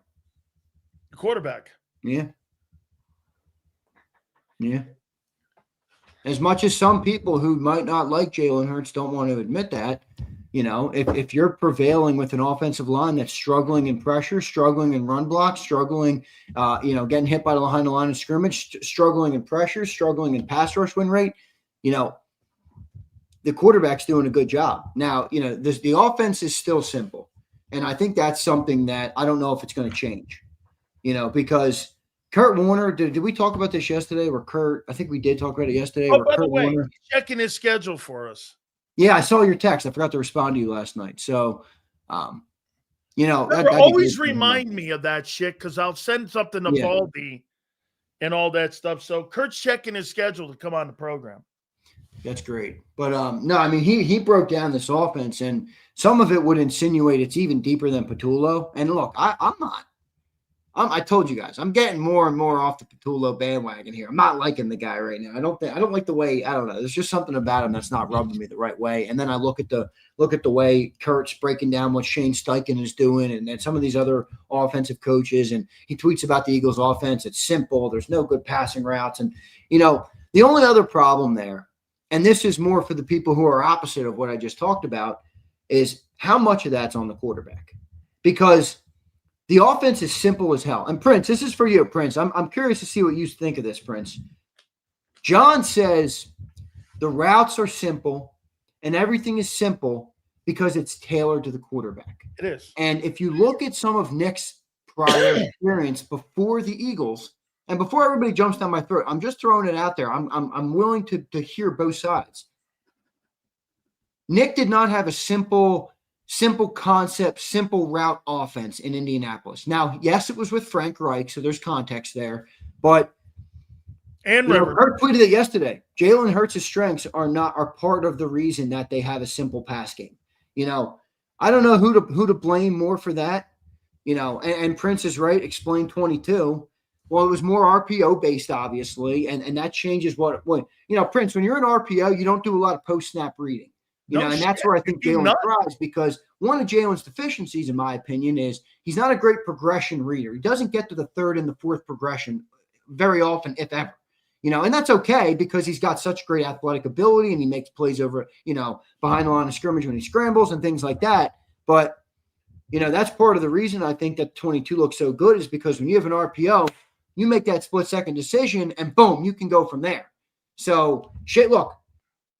Prince, it doesn't change the point that the coaches have to build an offense that brings out the strengths of the football player. Are they doing that? You could probably make an argument they're not. I don't think the offensive passing game has changed anymore from Kellen Moore to Kevin Patullo. It's the same. They're starting to do some cosmetic things when under center now. They're doing. Kellen had one advantage. Yeah, he was a play caller in the past, and he knew how to. If he had to throw the ball, he knew how to call pass plays. And he knew situational play calling because he had experience. That's what I'm saying. Kellen had great situational play calling. Great. You get to 35 last week that people have been ripping on, and rightfully so, because that was such a bad call. That is feel. Like, there is a knack to having a feel for the way a game is flown. Where's the hot hand? Who am I feeding here? Where's the weakness? Where are they tired on D? All those different things in the moment. I don't think Kevin has any feel for that. And look, I almost can't blame him for it because he's never done it. He's never done it. It's so analytics driven. It's not field driven. Vic is a field. Don't you notice the difference in how a guy calls a defense compared to how the coordinators call the games in Philly? It's like there's so much cookie cutter shit in Philly on the offense. You're either doing it this way, that way. When Vic does it, he brings blitzes. There's a feel when he brings pressure. There's a feel when he does it. There's a feel when he brings a corner blitz or a safety blitz. He's got a feel for that game. When I watch the Eagles try to do something, I see and then I went back and I saw that. And I watched that. I see that both wide receivers doing this over their mouth and ripping the approach of the fucking passing game. Well, that's what you're assuming they're saying. Well, what else would it be? What's the next book you're reading? What do you mean? They could be talking about what their wife made for dinner after the game. I mean, they could be talking about anything. Oh, because that's what AJ's been tweeting about the last couple weeks here. Right. I'm sure you're right. Come on, man. How many different thoughts do you have in a day? Hey, but where are you going tonight? Hey, we're going to Hooters tonight. Is that what they're saying on the side? Yeah, maybe.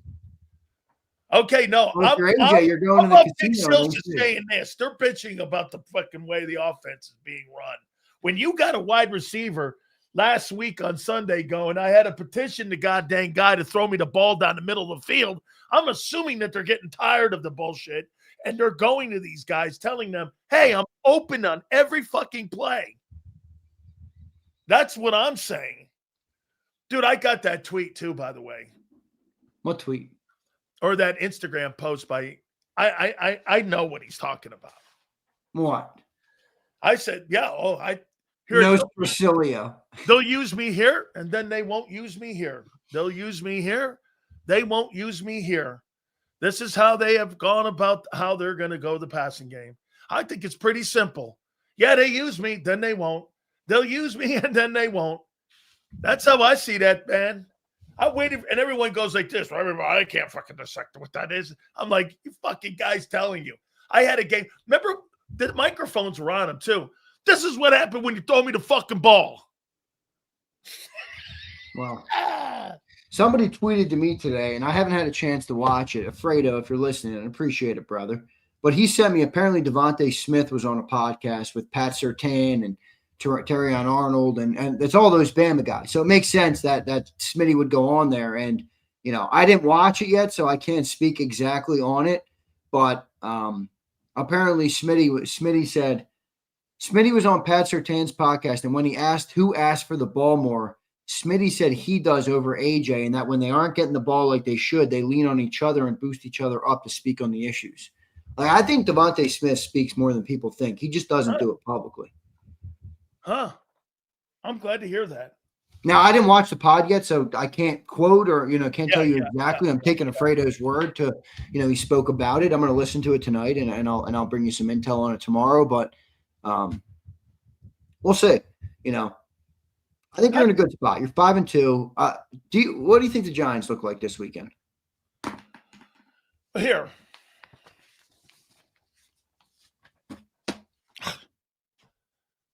I have no idea how they beat you. Here. What do you mean? You got a young quarterback who's got swagger, moxie, and confidence. For 7 weeks, their offense is 30th. Pass offense is 26th. Run offense is 25th. Now, these are a little skewed because didn't they add the last couple weeks? Hasn't he only been a starter since week 4, I think. Since week 4, so maybe temper these a little. So let me get off the offensive ones, but here's your defense. They're 17th in defense. They're 18th against the pass. Now, here's where you're going to have a problem on Sunday, especially if Cam. Here's the game that will make it close. They're a top 10 run defense. Well, they got Dexter Lawrence. That defensive line's nasty, man. Okay. If you can't run the ball, okay, you can't run the ball in this game again, and Dart is able to extend plays like they did.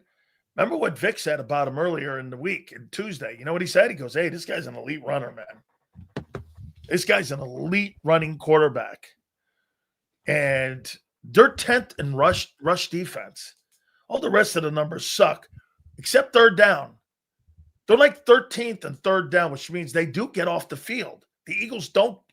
The Eagles almost lead the league in third and outs.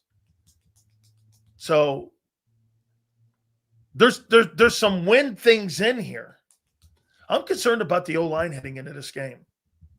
Well, if you got no Cam Jurgens, you got Brett Tooth out there. I literally call this guy Tooth like it's his name now. Brett Toth, but doesn't really matter. It doesn't. He's out there. I don't know. They're not great in terms of the signed Opeta? They brought him to the practice squad. You think they activate him for Sunday? I don't know. Maybe. Especially if Cam can't go. Jason Kelsey loved Sua Opeta back in the day. Remember, he called him a Tesla stock. It's like a Tesla stock. He's fast ascending.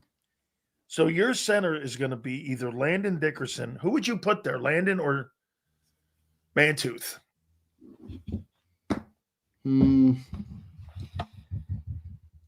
Because it's short term, probably Tooth. So Landon, I support all the troops except Brett Tooth. Was he a vet? He was a vet, wasn't he? Hey, I thought he didn't pass protect too bad last week. No, he was all right. I thought he was all right last week. Okay. Let me ask you. When Keith Byers tells me it's the offensive line in the run game. Oh, it is. I'm going to listen to him, You're not going to get that run game going this week. Or you think you do? I don't know if it's this week, but I mean, probably not. Green Bay and Detroit, you are? Well, how good's Green Bay against the run? I think Green Bay right now is we all know Micah Parsons is a hell of a player, but he ain't. That run stopping's not his ability. I do think they're sixth in total D, though. Hey, I can't buy the Packers because of Jordan Love. I'm with you. It's too inconsistent. Okay, he's too inconsistent. Hey, what about the fact that the Browns have the number 1 ranked defense in pro football once again, like they did 2 years ago? And it's because of one guy on the team, and that guy is, of course, Myles Garrett. They're number 1 in total defense right now. He can't throw the ball, he can't catch the ball, and he can't run the ball. But that fucker, man, is an impact football player on his unit. By the way, the Packers are second in rush defense. The Packers are number 2 in rush D right now, and the Lions are 5th. So coming out of the bye, you're going to take on the second-ranked rush defense and the 5th-ranked rush defense. And you're going to get yourself back in order there? How you doing? We'll see. If we come out of the bye and we beat the Packers and the Lions. Oh, yeah, then it's over, man. I'm going to be insufferable on your show again. Hope you had a good couple weeks of I hope you joining in on your bashing. Okay, wait, hold on here now. So you got a blowout this Sunday. I don't think it's going to be a blowout because I think they're fighting. I like a young quarterback that believe. I like a player who believes in himself and plays the way they're playing. And look, Scatterboo is he's a good player and he runs hard as hell. I don't know how long he'll last, but right now he's a factor. So they're playing with nothing to lose, and sometimes a team with nothing to lose is a scary team. And it's not. Some teams with nothing to lose don't matter because they don't give a shit. This young group, they want to prove to the world still. Jackson Dart and Scatterboo and this young Giants team. I mean, they still feel like, they have a lot to prove. And I don't think you're going to get you have a Russell Wilson 3-win team. Yeah, you're probably like, yeah, they're down in that, or 2-win team. With Jackson Dart, you can't go to sleep on that team. I just don't think they're going to come into Philly and be able to manage, an upset or a sweep of the Eagles. I have a hard time believing that to be true. If they do that, If they do that, your team's in trouble. The listeners are in trouble as who's in trouble. I got hate mail last week. They better not lose to the Giants a second time. How do you think Devonta Smith would do without A.J. Brown if they traded him? It's a great question by you. Because I brought up, is he wide receiver 1 right now? But how much is the attention still going to AJ that allows Devonta to take advantage of, the mismatches and some of that stuff? So I didn't watch yet, but apparently Quarterback School did a breakdown, and, he kind of highlighted how much, even when AJ doesn't get the ball, he's just getting multiple defenders on defense, and it's opening things up for Devonta, and Devonta's taking advantage of him. So there's no way to tell until Devonta's in that environment. But I'll tell you this much, and I know this isn't a perfect comp. In fact, I know it's a shitty comp, but I'll still say it anyway. I remember in college when Jalen Waddle was wide receiver number 1 over Devonta Smith, and he went down, and everybody said, is Devonta going to be able to do what he did? And he went on to win a Heisman. Again, it's college. I know it's not the same. I'm just saying, I think when you put a lot on Devonta's plate, he's going to be able to handle it. And I think he has the skill set, by the way, to manage number 1 cornerbacks. He's a great route runner, great in space, great hands, great body control. He has what you want. So I think the question more there would quarterback's not what he needs. Well, because the quarterback's not a timing thrower. You watch that guy, Amon-Ra St. Brown with the Lions. And I'm going to say something here. Man. Does anybody think Amon-Ra St. Brown is a better skill, talented wide receiver than A.J. Brown or Devonta Smith? No. He's I great. Think he's a great player. I'm not trying to take away from Amon-Ra. Right. He's a great player. He's a great player. In fact, I think he's underrated. Yeah. I'm just saying, you can see the way they draw up plays for him. It doesn't rely on his, unshakable talent. It doesn't. It relies on timing and zones and getting the ball at the right time in the right spot. That's why they do these little motions behind the line of scrimmage. Little motion, boom, out to the left. Ball's there. Boom, up, out route, oh, ball's there. That's Amon-Ra's game. Devonta and AJ don't have that benefit, unfortunately. Nakua too. Huh? Nakua too. Yeah, Nakua too. But Nakua's beastie at some other stuff too. But yeah, you're right. With Stafford and designing the plays up to get them open. Exactly right. So, Keith says, can we do that? Keith, I just don't think that's a quarterback's game. And I'm not using that to criticize the quarterback. Just build around his skill set. So you're not going to see that much in our offense. So, it's interesting, but I think Devonta is capable of a lot more than he showed so far through 3 or 4 years with the Birds. I do.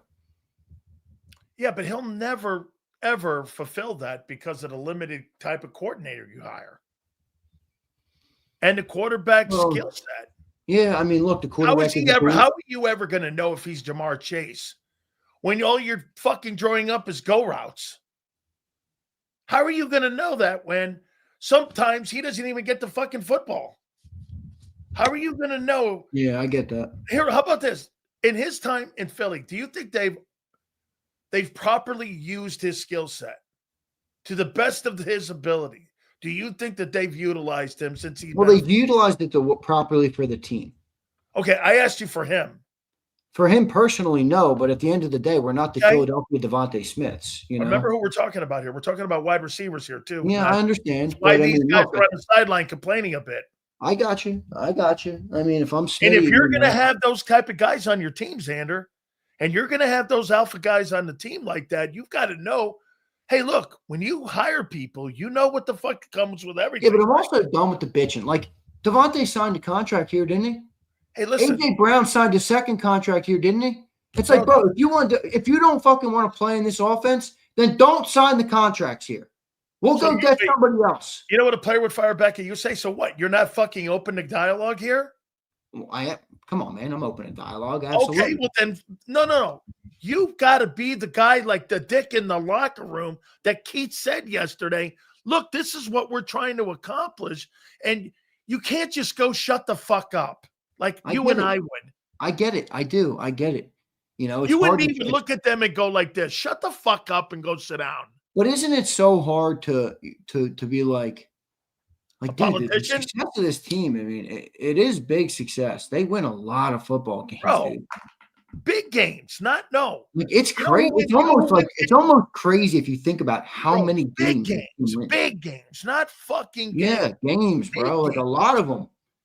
So that's the one thing I have a hard time. Like I see some of the stuff that people talk about, but we keep winning, and we got a formula, and it is what it is. And part of me is just like, you got to rock with it. I'm not going to like everything, but it is what it is. How much do you think Howie Roseman? Do you think? How about this one? Here's the trade talk, and I'm going to go here with you on it. By the way, supers will be read at the end of the segment. Don't forget, we have Battle Royale today. Should be very interesting because the Cowboys are getting better.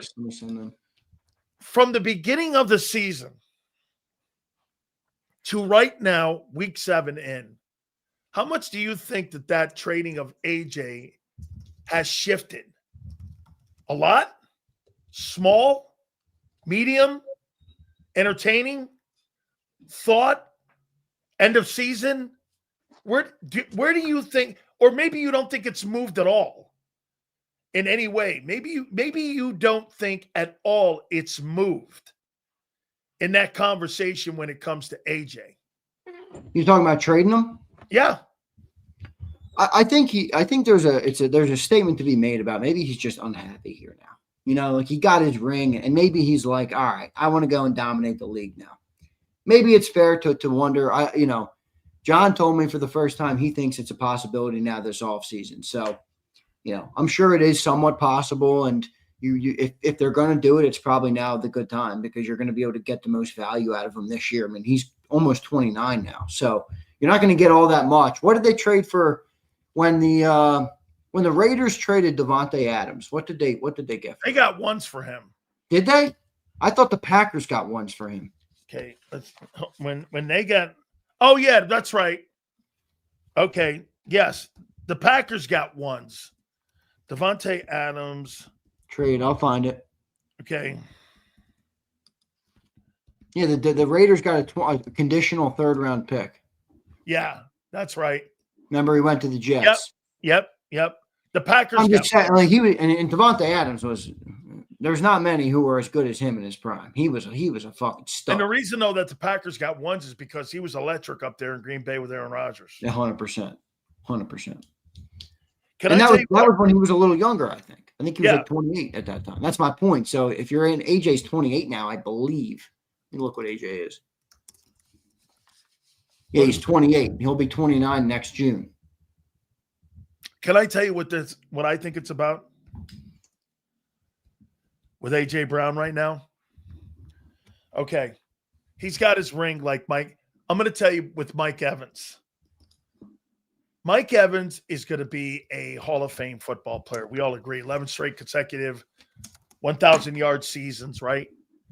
But the Super Bowl that he won with Brady is going to mean a lot, right? On him getting into the Hall of Fame. A.J. Brown right now, when you look at his numbers and where he is in his career, okay, he's 28 years old. Dude, he's got 7,400 yards. And in this offense, there is no chance that he's going to expand his legacy when it comes to, like, catching up with those big – Mike Evans right now is 22nd in the NFL, and he's got 12,000 yards. A.J. Brown's 28 years old. The chances of him getting to 12,000 by the time – Mike Evans is 32 years old, and he's got 12. A.J. Brown, over the next 29, 30, 31, 30, 4 years, has to get, what, 8, 9, 10, 11, 5,000 receiving yards. In that offense, that is never going to happen. Where is he ranked right now? Wait, how many do you think he needs to get to the Hall? I think he needs over 12,000, maybe 13,000. Yeah, I don't think he's a Hall of Fame wide receiver, unfortunately. Okay. Think about how many good receivers there are in the game right now. A.J. Brown is ranked 141st in receiving yards right now. I mean, how many receivers from this era do we think are going into the Hall? Here, I'll tell you right now. They're not gonna. Remember, the game is changing. Dude, Jefferson's going. I know, but even if even your parameters though, like they're going to shift a little bit because the game is changing. There's more passing than there was in the past. So, right. So Hall of Fame receivers from the 80s and the 90s are not going to be the Hall of Fame receivers, and even the 2000s of today. Yeah, but he's in a 90s offense. I know he is. And that's what he's bitching about. Which is why the receiver's not going. This is a legacy thing. This is a legacy thing for him. He knows right now. He's got the hardware. Yeah, and by the way, I don't have as much of a problem with that as some fans do. I mean, I get that. They're human beings. I have no problem with it. Yeah, I get that shit. I mean, they're human beings. Like Cam Newton said once, team accomplishments are great, but personal accomplishments are how we get paid or how we make our money or how we make our legacy or how we, it's how we're remembered.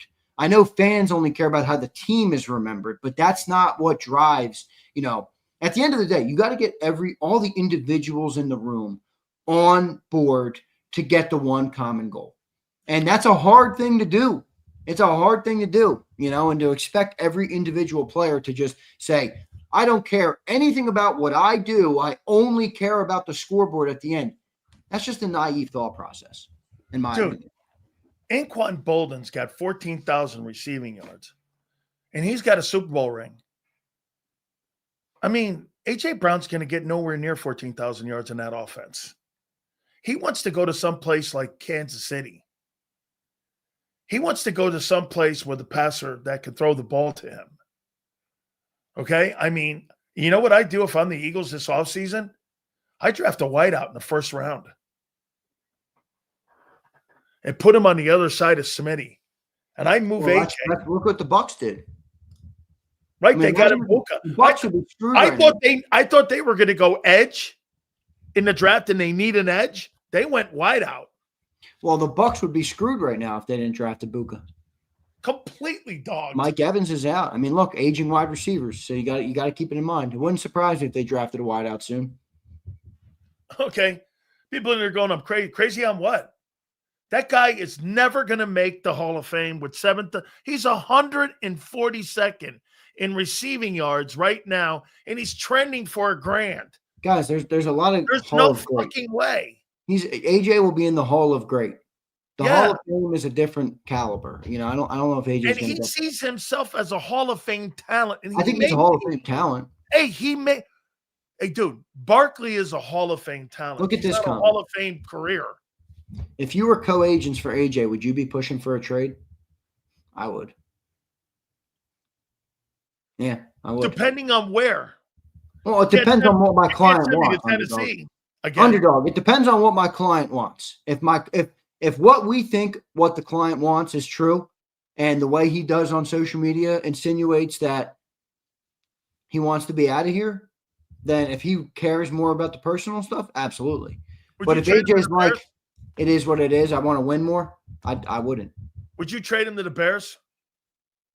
Caleb Williams? What the fuck are you getting there? They got like 4 wide receivers there. Yeah, but they ain't got him. They got the guy that they drafted from Washington, Azuna. Dunzy. Roman Dunzy, that guy, right? You put him and him together, man. Pats. They need to wide out. Imagine those on the other side of Diggs? Diggs and Brown. Dude, holy. Drake May better go get a degree in psychology. Diggs and fucking Brown with Drake May. You might challenge the Chiefs. I like that Drake May, dude. That kid is a freaking good quarterback. Would you trade A.J. Brown to the Chiefs for that kid from Purdue? Karlaftis? Nah. That's a stupid trade. No, you'd have to give me more back. Yeah, I need more than that. I'm not trading AJ. I'm not trading AJ until AJ says I don't want to be here anymore. You think AJ's acting like he doesn't want to be here?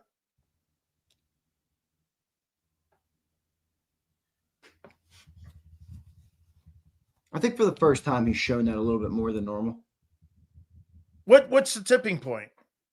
I don't know what the tipping point is because the organization's weird about stuff like that. Totally weird. Yeah. So, I don't know exactly. What about your boy not winning the NFC Player of the Week award? They gave it to McCaffrey. What? Guy pitched the perfect game. And fucking Devonta was a good option for it too. Dude, are you crazy? I thought Hurts was a fucking slam dunk on that thing. Yeah, perfect passer rating, 300. Perfect passer rating was fucking insane in the game. Yeah. They don't win it unless he plays like that. I thought McCaffrey. Dude, are you saying there's a league conspiracy against Jalen Hurts? Yeah, I do. Shitty ass. Man, I don't know what it is. Hollywood Hogan's in here. Nad's in here. I can't buy your football team, guys. I just can't. I just can't buy him. Tom Brady's got him in his top 5, I think, on his power. I just can't buy the Niners. I don't know why. And I'm not doing it because I'm an Eagle fan. I'm trying to be objective about it. There's just something about the Niners. I'm just like, I don't think they're going to be there at the end, man. Wait, can you buy this, though? McCaffrey's on pace for 1,200 yards and 7 touchdowns. McCaffrey's unbelievable. He's on pace for 129 receiving and 1,253 receiving and 7 touchdowns. This guy's on pace for 2,400 fucking total yards from scrimmage. Well, that's not as much as Saquon last year. Yeah, but this guy's going to get 130 catches. He'll have more catches than AJ last year. And he might have more catches than AJ and Devonta this year combined. No. No. Oh, that's right. I forgot. You guys are back and you're high-powered and you're going to get fucking – I'm not saying that. I know what the Eagles are. Last week was there's much more of a chance that's a one-off than that's a consistent. But I do think they might have to shift a little bit this year to be able to manage the down in the run game. So what's that going to look like? But look, this team's going to win a lot of football games. They're going to be in position to win many games. And look, I think sometimes we overcomplicate football. Win 11, 12 games, and you got to have a big game in the playoffs, or win a game, or win a couple. Sometimes games come down to 4 or 5 plays. win the 4 or 5 plays in the biggest games of the year, which Jalen has proven he rises up in those moments. Saquon rose up in those moments. AJ rose up in those moments. The offensive line, everybody did it last year. So I'm still taking that and using that to, as the reason to be confident for this team. And there's a lot to fix, but look around the league. Every team has a lot to fix. Every team. Okay, I've changed my my approach for your team now for Sunday. I'm thinking more 200 yards passing for Hurts instead of the normal 145. And I'm thinking 51 now for Barkley. Well, you said 150 last week. You threw for 330. Right.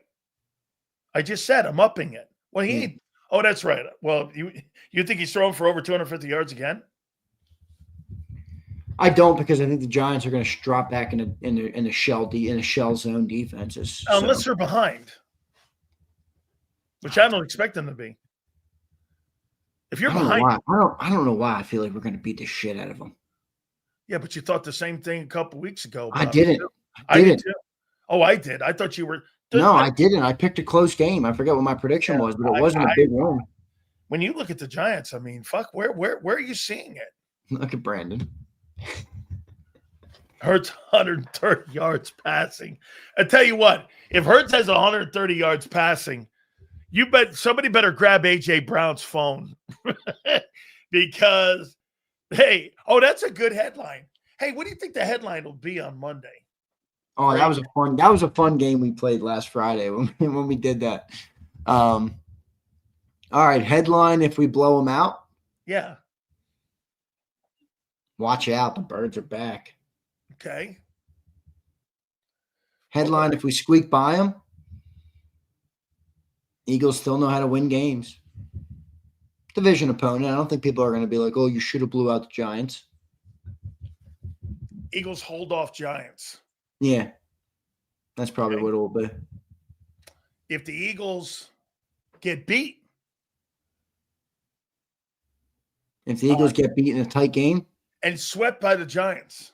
Yeah, that's trouble. That's trouble. Trouble at Novacare.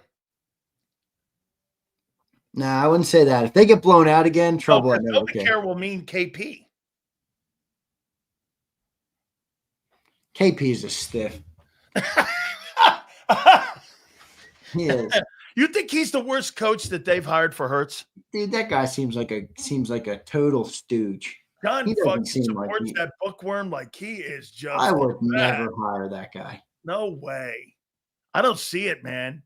He reminds me of a librarian. Yeah, I'm not in on that guy. Me too, man. I don't see on that guy. I want somebody with some moxie, don't you, dude? I mean, Jesus. This is a fair pushback from Hogan. Xander, Robert Saleh, and Shanahan. It's true. They're Hogan. Shanahan is a great offensive play caller. And 20 to 20. Do anything else right in terms of being a head coach? Is he going to blow the game? Is he going to manage the clock correctly? Is he going to do the other things correctly that are necessary of a head coach? Sean McVay struggles to figure them out too. Well, I think that Kyle Shanahan's a great coach for 56 minutes.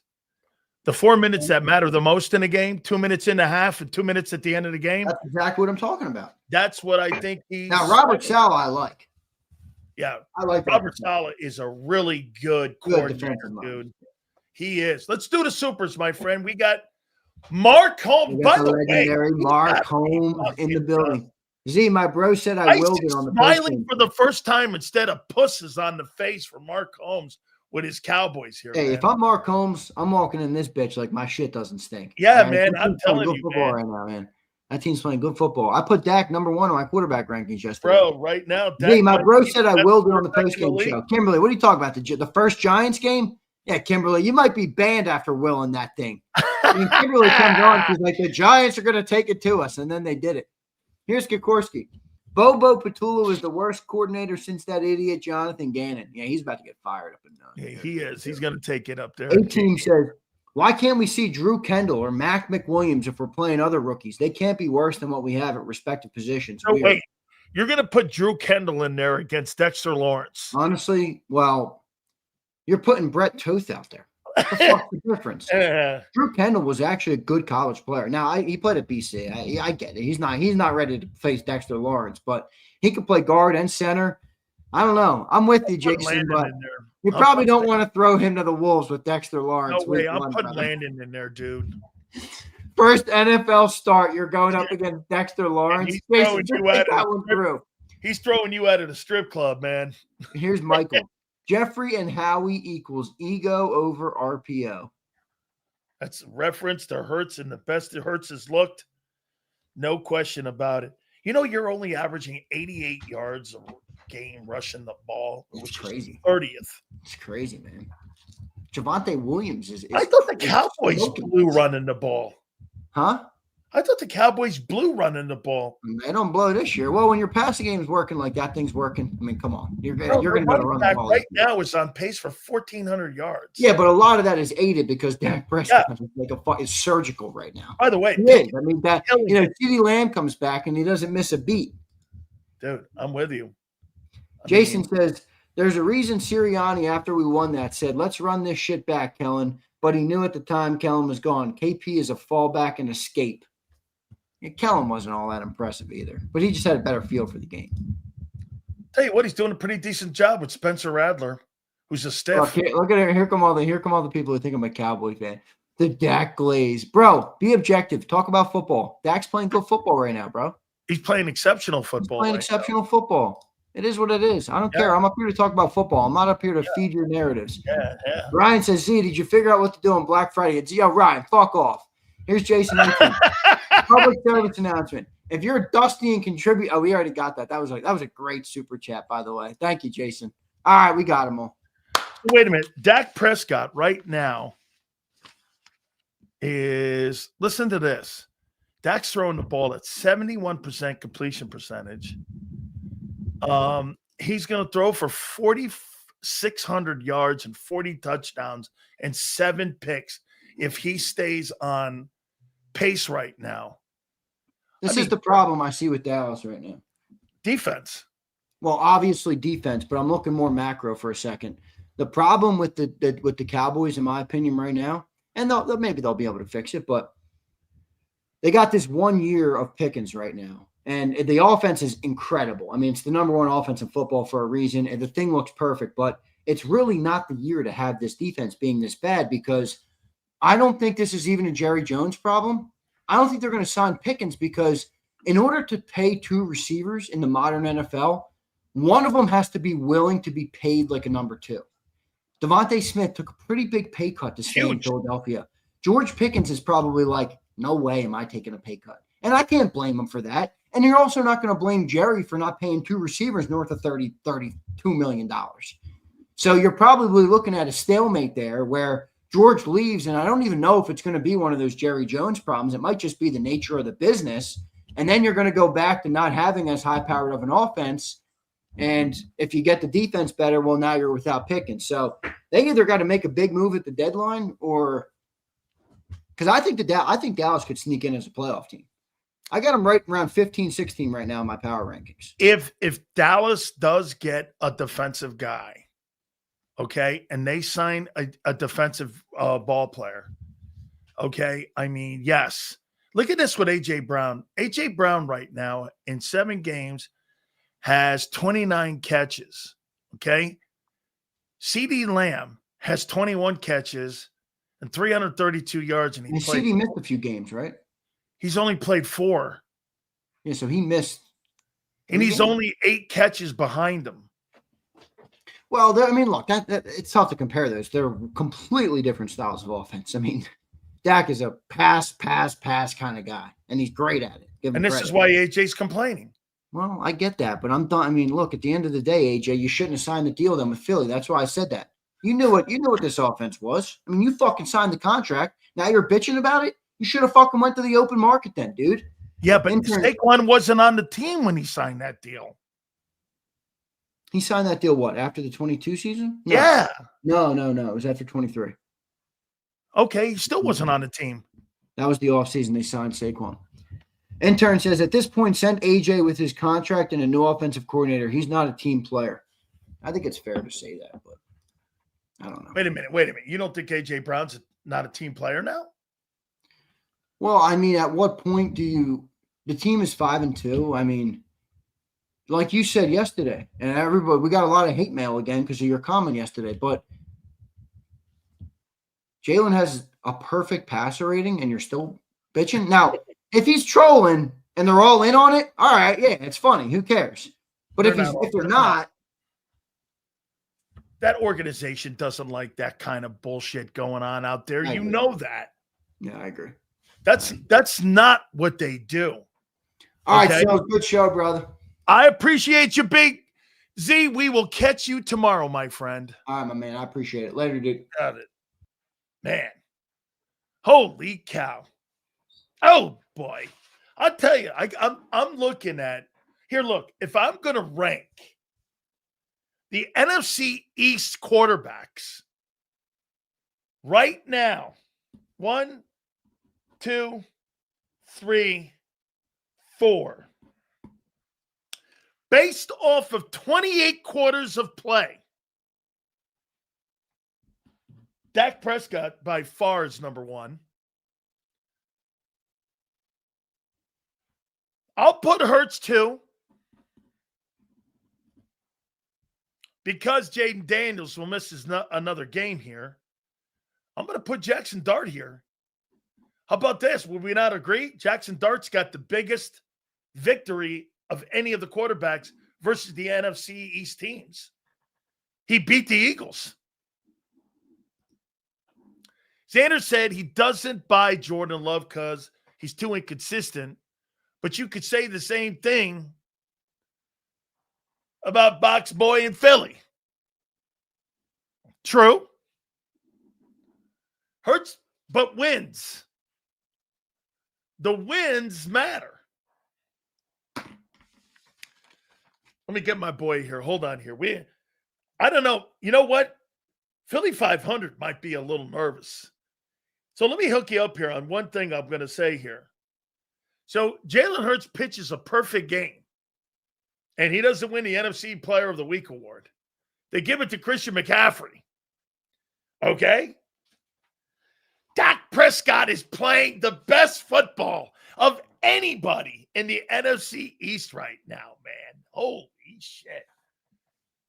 I mean, I can't wait to hear what Philly 500 says here. So wait a minute. Jalen pitches a perfect game, and McCaffrey wins the NFC Player of the Week award. Huh. All right. Boy, is this going to be a good one. The Cowboys are getting better. The Dallas Cowboys are getting better. And for the first time in, I can remember, Mark Holmes actually has a fucking smile on his face. And he's not drunk. Without further ado, the man who covers the Dallas Cowboys, our friend, Mark Holmes, joins us now. Look at this. And now we bring in the legend himself, Philly 500. They're so good. Oh, they're so good. Oh, they're so good. They're so good. Oh, my God. The Dallas Cowboys. No. Not today. How about this, Mark? You guys are getting better, Mark. All right. What does his shirt say today? Keep spreading the mojo. Yeah. Oh, the mojo. You know what? If you're not believing my other one, the stars are aligning, bro. That offense, the stars have fallen. Start looking in the rearview mirror, there, buddy, because the light's brighter. I'm looking. Where the hell are you? Can't see you anywhere. The most delusional thing to get you guys started and warmed up right now. Here's what I'm going to say, straight up: if the Dallas Cowboys make the playoffs, people should actually be concerned. And the reason I say that is no, listen to me now. Listen to me. Right now, the Dallas Cowboys on the outside looking in. They have the toughest schedule left in the NFL. If they can turn this thing around and end up making the playoffs, they will be truly battle tested, and they will have had to fight their ass to get in there. And you know what will happen? Your boy will go into the playoffs and he will choke it away as usual.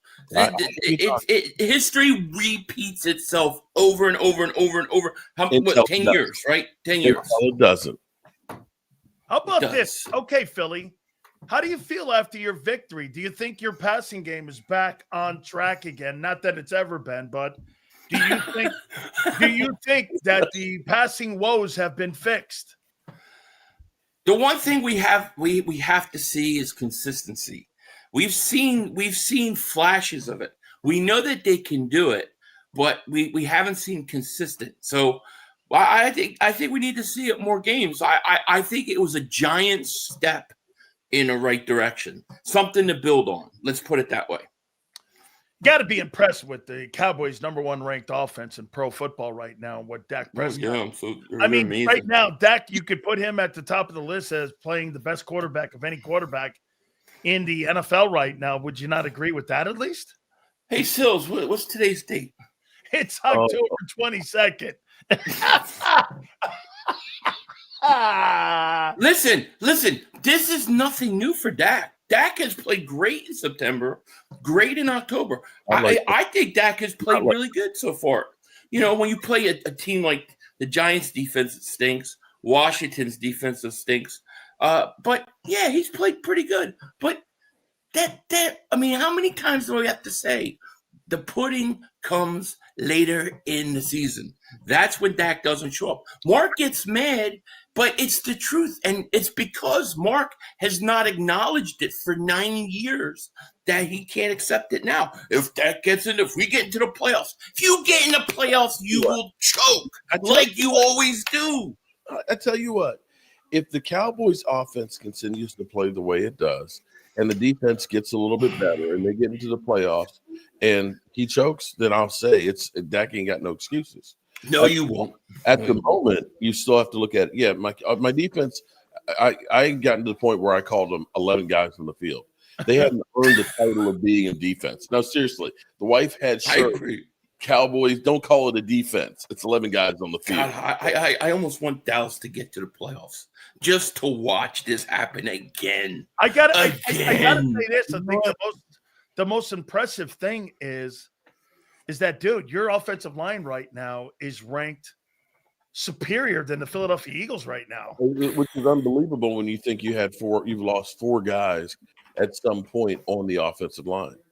And that's one of the things that actually gives me hope is the fact that we didn't fall apart when the offensive line got in flux. And now you actually have some depth where you look at guys and say, okay, we're not going to Chaz Green. You know, we can go to Big Nate, who played left tackle pretty damn good, to the point where you look at him and say, maybe he should be starting over Terrence Steele.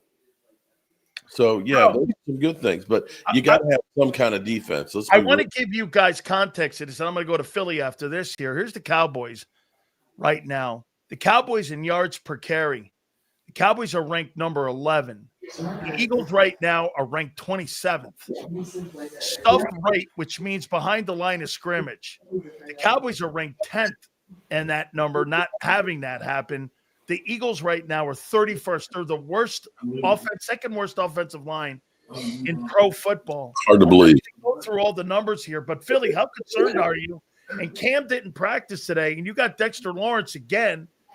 I mean, you're going to have to put either Landon in there or you're going to have to put Brett Toth in there. I mean, how concerned are you with this O-line? Oh, yeah, I'm definitely concerned about the O-line because I think the injury bug has definitely, especially in that interior, has been a problem all year.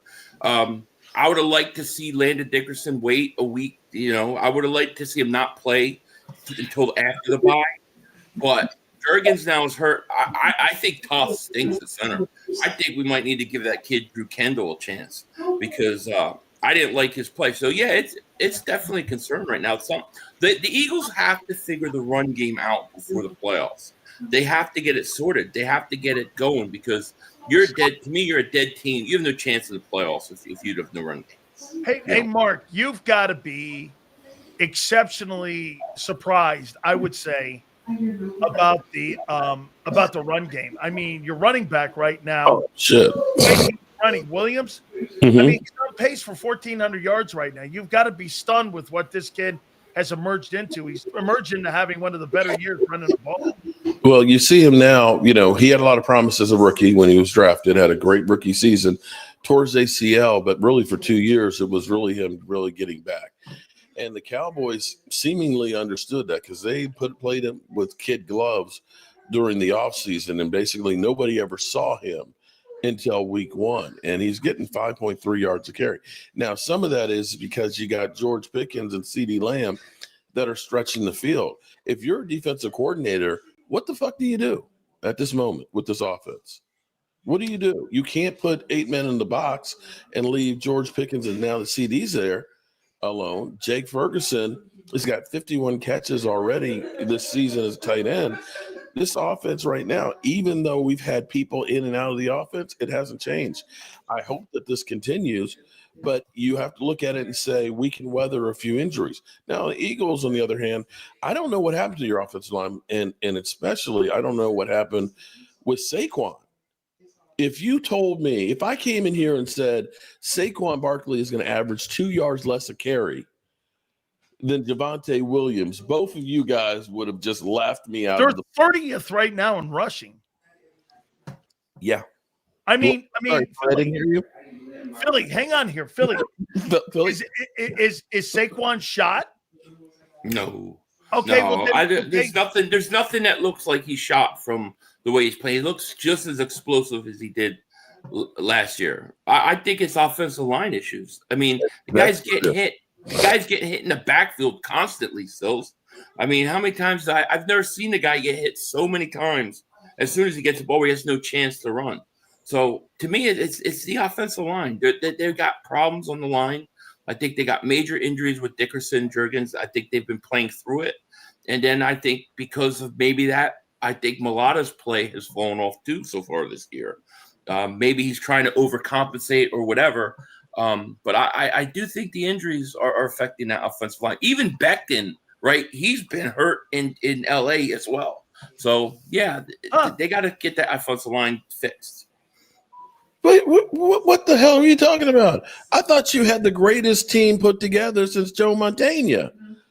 Yeah, we do. Bragging about how great the offensive line is, and Saquon. Weren't you the one that said Saquon's going to rush for 2,000 yards back to back? Here, I'll tell you what I said. I said if they're healthy all year, the Eagles, Barkley, and the offensive line, he could go 2,000 yards again. They haven't been healthy. I don't understand. Can I ask a question? Because I'm not. You don't know what it means to be hurt. You don't know what hurt means. I do not know what hurt means. Oh, wait, I'm just asking the question because it seems like I always heard that it doesn't matter if your team has injuries. It doesn't matter if you don't have talent. If you've got an elite quarterback, he overcomes all that stuff. Isn't that what y'all always say? No. What are you talking about? What is he talking about? He's saying that a quarterback, if you have problems on your team, that the quarterback is supposed to be able to carry. Okay. You know, I sit here and I listen to this bullshit, this Cowboys love fest. Let's get back to reality. What's the Cowboys record? Oh, what's the Eagles record? What? And what's the Eagles record? 5-2. 2.5 games behind us because you've lost to us already. Okay, so don't forget that you took a beating by a team that wasn't even ready to play. They beat your ass. So please don't tell me how great the Cowboys are. 3-3-1 and they can't do shit. The Eagles are in first place. My quarterback wins. That had the rushing attack that everybody. Excuse me. And now, my team's in first place. My team's in first place. Zeke Elliott. Get that guy a wheelchair. That's about 3.3 yards. That's what Zeke averaged last year. Let me ask you something, Mark. Yeah, but Mark, how many Super Bowls did Zeke help take that to? None. That's right. Barkley's got a title. Show respect. Micah needed the ring. He needed the ring. Hey, let me ask this question here. So after the bye, the Eagles go to Lambeau, and they play the Packers. Okay, that's right. Let's go here. Let's go both ends, Mark. If the Packers beat the Eagles up there at Lambeau, okay, how big a game do you think that is, Mark, for the Eagles coming out of the bye? Oh, that's huge. Now, I thought Minnesota had a chance to get this win, and had they gotten it, I think that all hell would have broken loose with the Eagles right there. Bro, Jalen Hurts pitched a perfect game. He did. He played. That was the best game he's played all season, without a doubt. And I guess it was kind of like, I can't let Carson Wentz beat me. I don't even know how Minnesota was still in the game. Oh, I don't know. They lost. Philly, you They look lost stressed, 3-6. brother. Are you okay? Hey, I feel like I'm in Bizarro World. Hey, why you think that they didn't have a chance to win? They did. No, because I can't believe that we're sitting there. Why I'm watching two guys glizz the Dallas Cowboys when my team's in first place. Wait. And you're this guy's happy that he's got a team that's 3-3-1. Okay, I'm sorry. I can't. You know what? I have hope. I do have hope. Kevin Patullo so far in 7 games. I'm not the happiest, but I liked what I saw coming out of the Minnesota game. Okay. So you like the fact that they threw the ball, but they couldn't run it. Well, I like the fact that they threw the ball. For how many weeks could they not throw it or run it? Fair enough. Hey, what about Brian Schottenheimer? How impressive you've been through 7 weeks? Brian Schottenheimer came in and said, we're going to run the football and be a balanced offense. And he's done exactly that. He's got this whole attitude. It was funny today because he was asked about. He might be the best coach since Parcells. So yeah, but it was funny. The thing is you see that he's just excited. He's happy. They asked him, they said, well, what is it you like about Javonte Williams? And he said, I like big backs. Okay. And immediately in my mind, I was thinking, I like big butts. And so then somebody came through and started doing that. He is affectious to the players, and the players are buying into him. Sometimes it does. No, seriously. Do you think that your offense? No, look, the real question here with Patello, do you think your players believe in what that guy is teaching and calling and playing? I do not. Okay. And half of the battle is that the player believes in what he is doing. If he doesn't believe the defense is worth shit, he ain't giving full effort. It's like, well, why are we doing this stupid shit?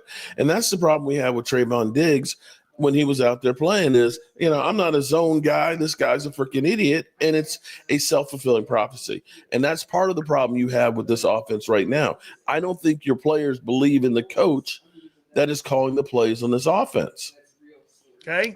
I got one for you here, Philly. Wait a second. I got to respond. He's the greatest coach ever for the Dallas Cowboys. No, I know. I said 7 games because he liked somebody's big butt. What the frig are you talking about? And I like Get the hell out of here. That run. Dude, once again, the Eagles are 5-2. Mm-hmm. Your Cowboys are 3-3-1. Show respect. All the problems that we have were 5-2. Does that not tell you how much better that team is than anything out there? Later. Okay. How about this one here? Is A.J. Brown a cancer or leader, in your opinion? Leader. Why is he a leader? Because what A.J. Brown did, I'm convinced of it, especially, when he came out and spoke openly. He did it for the offense. He did it for multiple players. I believe he was the one that guys on the offense chose to speak up. And he did that knowing that he was going to take all the criticism, all the arrows, and he did it anyways. So I think it was a sign of a leader, not a diva. Okay, well, here. What's this latest Instagram post where he said? That's called trolling. Trolling. He knows that he can say one thing, and all the attention now is on A.J. Brown. It's not talking about what's wrong with Saquon Barkley, what's wrong with this guy. He's trolling those guys, and everybody's biting it. You're biting it, Silz. You're eating it up. Oh, I absolutely am because you put the focus back on the quarterback again. And hey, Mark, my takeaway. I don't think he did. My takeaway with the quarterback and the wide receiver, we had Keith Byers on the program yesterday. You know what Keith Byers said? The reason why that relationship is not good any longer is because the quarterback's got to be an asshole in the room, and he's got to tell the guy, listen, 14 targets is not going to win us a game. You've got to understand that we're going to win the football game the way we're playing. And I think that relationship is taking a hit here, Philly, because Hurts wins games. AJ wants. He does what? AJ wants to. Can't argue with that. He sees the game through his eyes, like every diva wide receiver does. Hurts sees the games through a winning quarterback in the NFL. I think there's a different vision on how you see. Remember something here. When he signed that contract, Barkley wasn't here yet. They had signed him. But they already had issues. They had issues with the passing game. That was that extension came after the collapse, in which he already came out and did the same thing he did, talking about the passing offense. So he signed that contract knowing that they had issues before. Hey, Mark, going after Max Crosby, the Raiders are trying to put some cold water on that, but doesn't Jerry Jones admit that you're going after an edge rusher right now that you fucked up with Micah Parsons? I mean, the Packers right now are the 6th overall defensive football team in the NFL with his addition up there, and they're like number 2 against the run. I mean, you tell me. I mean, doesn't this admit it a little bit that Jerry, now that he's looking for an edge? Let me ask you a question. You keep Parsons, you're in the room. Let me ask a question. Did Micah Parsons play when the Cowboys played him? Yes. And how many points was it the Cowboys scored? 30-something from what I understand. No, it was 40. 40, that's right. 40 points with 40, Micah Parsons out there. And they said Micah Parsons rated out at what, a 90?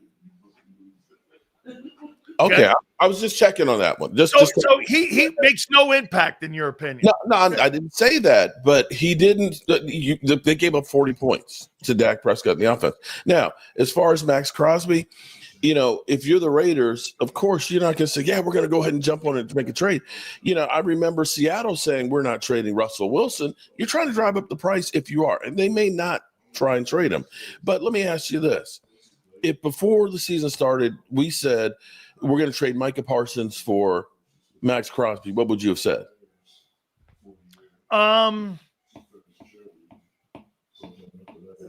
It's kind of a wash, though, isn't it? Okay. If I said to you at the beginning of the season, we're going to trade Micah Parsons for Max Crosby and Kenny Clark, what would you have said?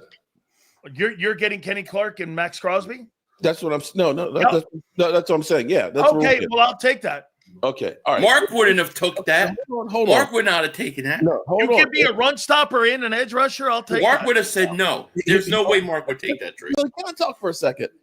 Okay. You already told me that, we're losers and we're not going to do anything but if we make the playoffs and everything. So that's fine. That's true. But I'm saying if I came to you and said, Silz, we'll take Micah Parsons. You get Max Crosby. You get $12 million a year, actually, in bonus in roster savings because he's only getting 35, and you get Kenny Clark. You'd be like, it's sold. Yeah, I'll take that. If they offer a first-round pick and say we'll give you a first and a second, because I don't know that Max Crosby. You look at him as the same as Micah Parsons. So you're going to need to give more. Right. So if you give up a first and a second, and I said to you, we're going to exchange your second round to a first. We're going to give you $12 million cap savings. We're going to get Kenny Clark and Max Crosby for Micah Parsons. You look like the fucking GM of the year. Listen, if you're able to pull that off and put Max Crosby on your D-line along with Clark, you would have improved your football team on defense. Without a doubt. So, it may not be Max Crosby, but at least you know that the Cowboys are trying to do something different, and they recognize we can't waste what we're doing on offense. We got to do better on defense. What are they trying to do different? They always talk a lot of shit, do nothing. Well, you know what? I tell you what, as much as you want to kill them, right now, George Pickens' move looks like it's gold.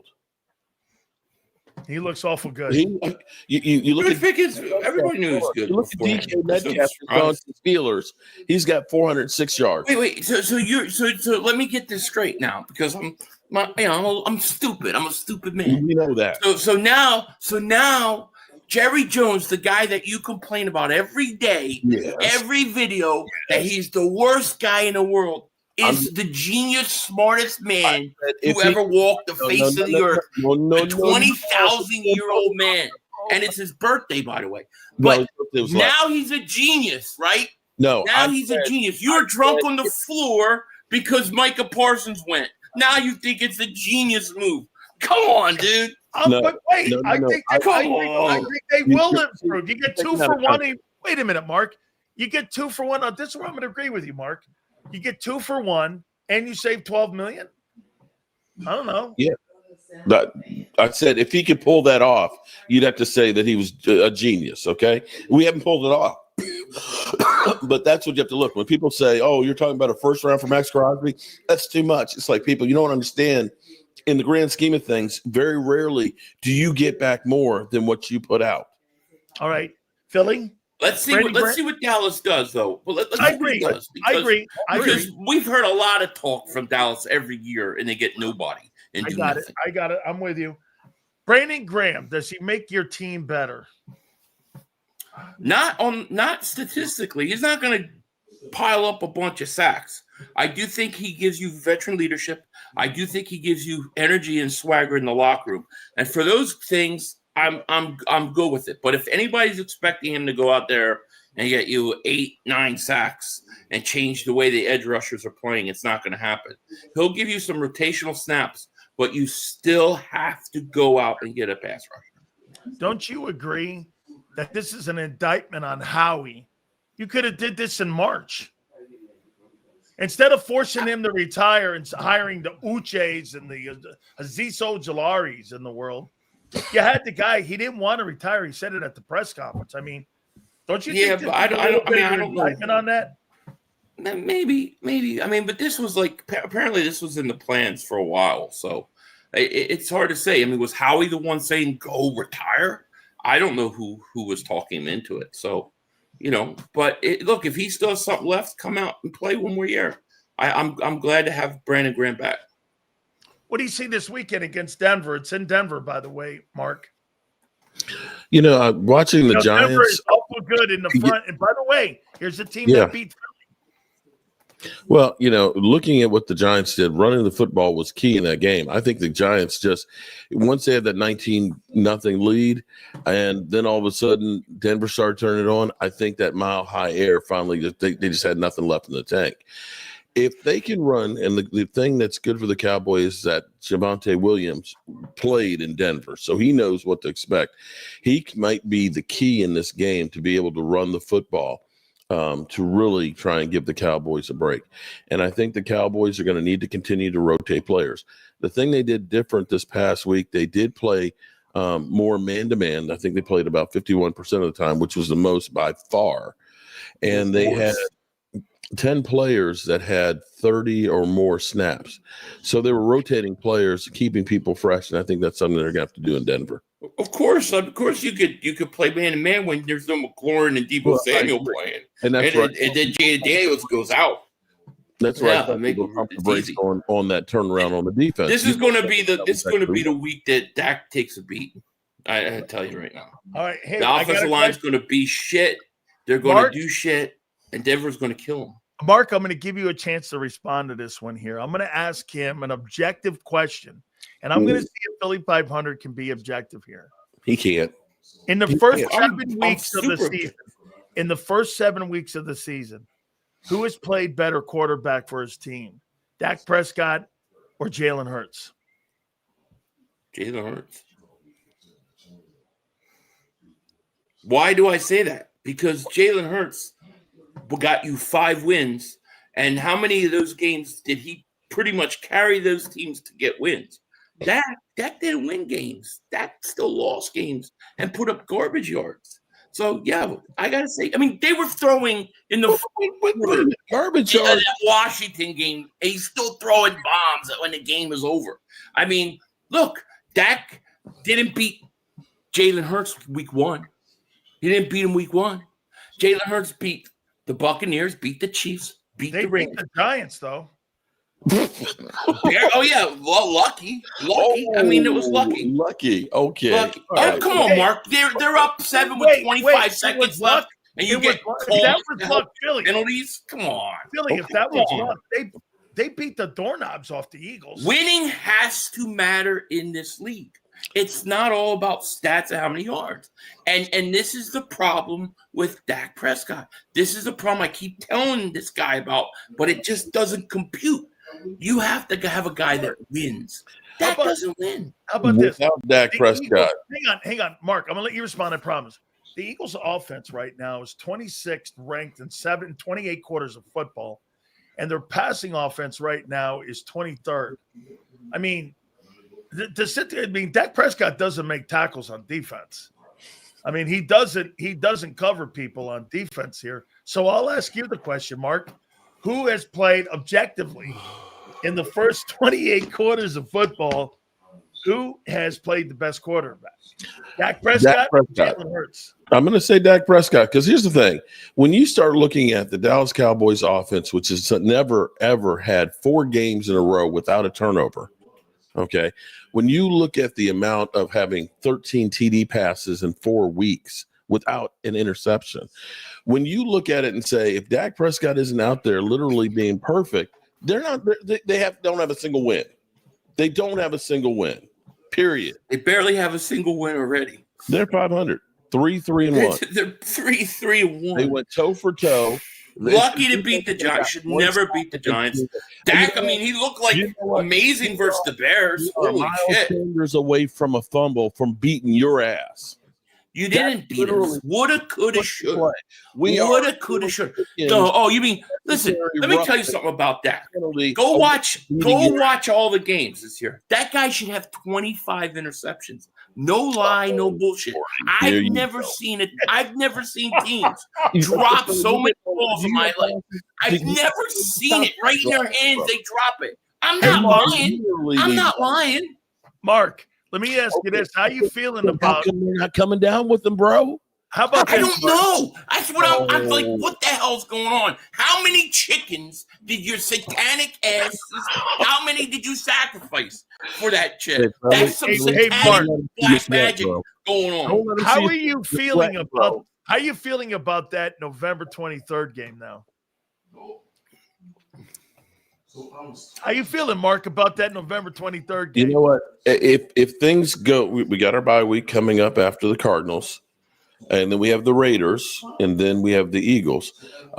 Overshown is ramping up. He should be back before the bye week, and we are getting back and getting healthy. If that holds the form, I'd say the Cowboys got a really good chance. Now, here's the thing that's interesting is home cooking has been the thing in the NFC East.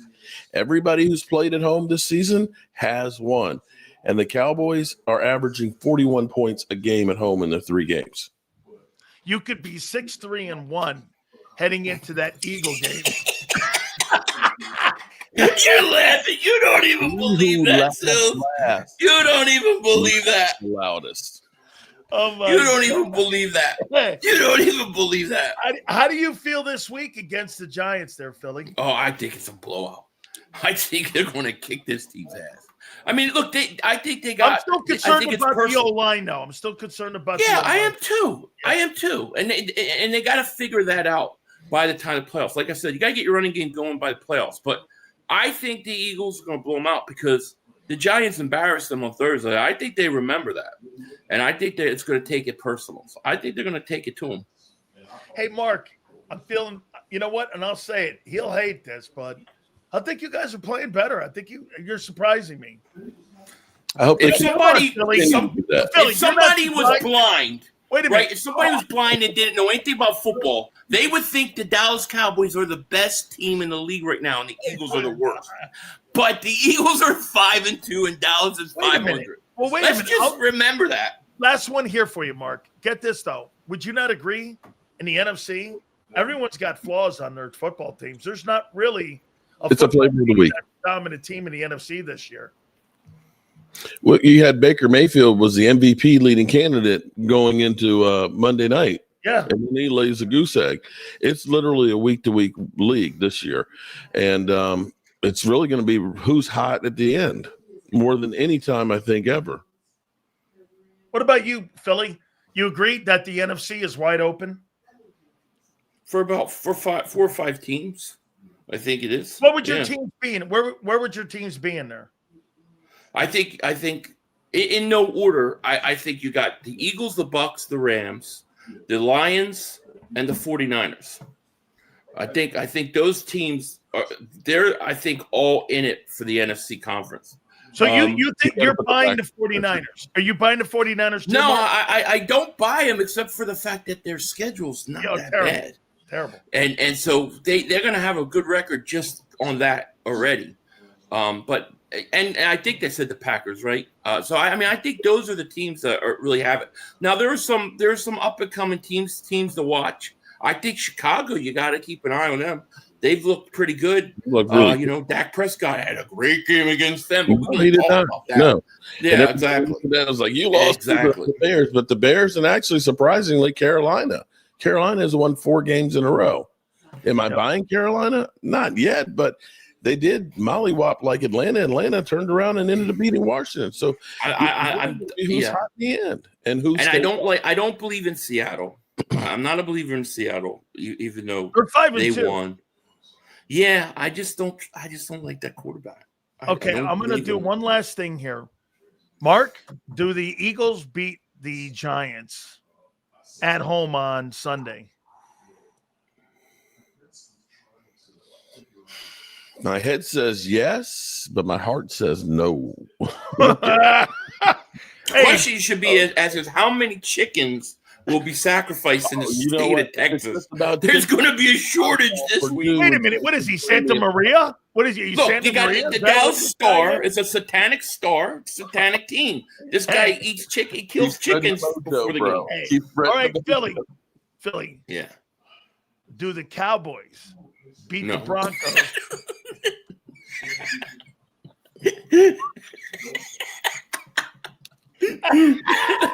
No, I honestly don't think they're going to beat the Broncos. I think the Broncos pass rush is going to give Dallas a lot of fits.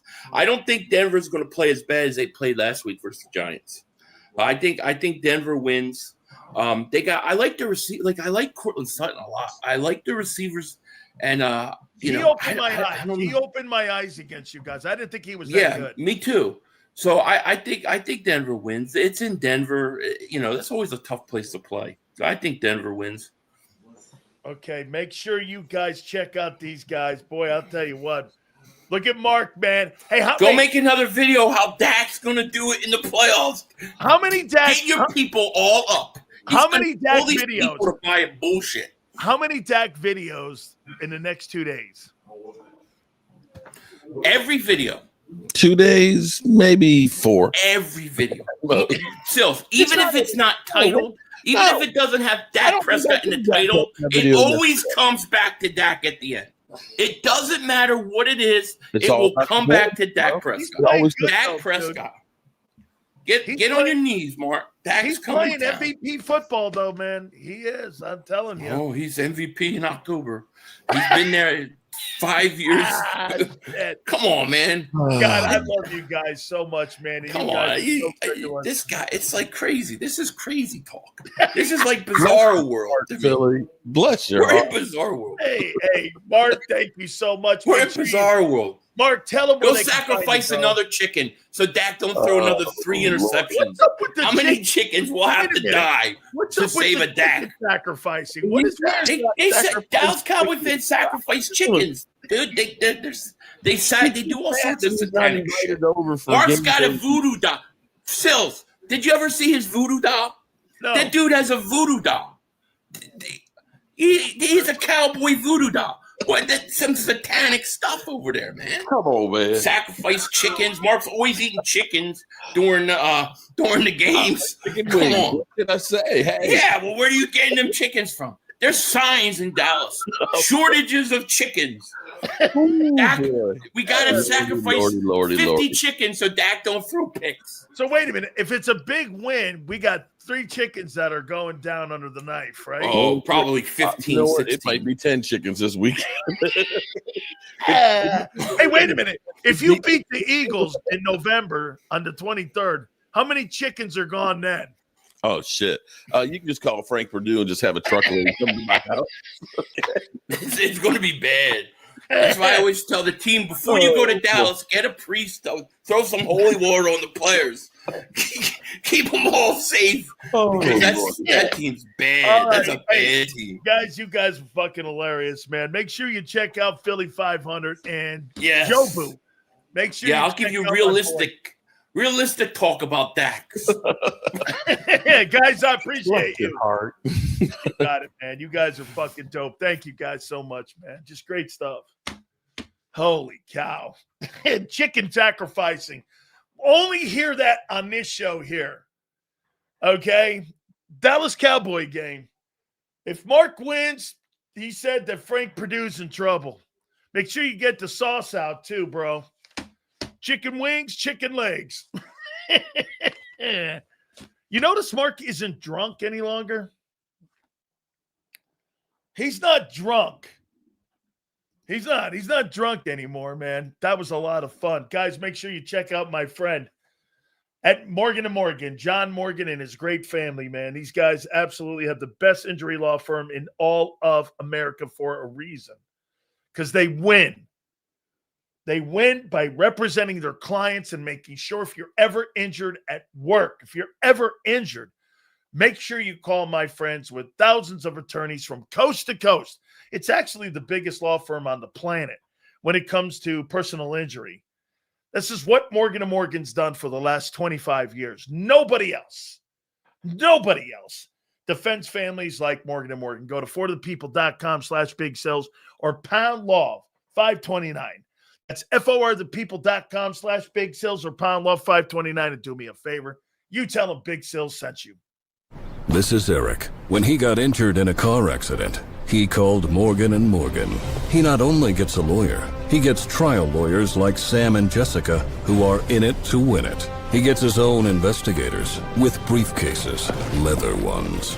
And if you ever have questions, our customer service folks keep things rolling.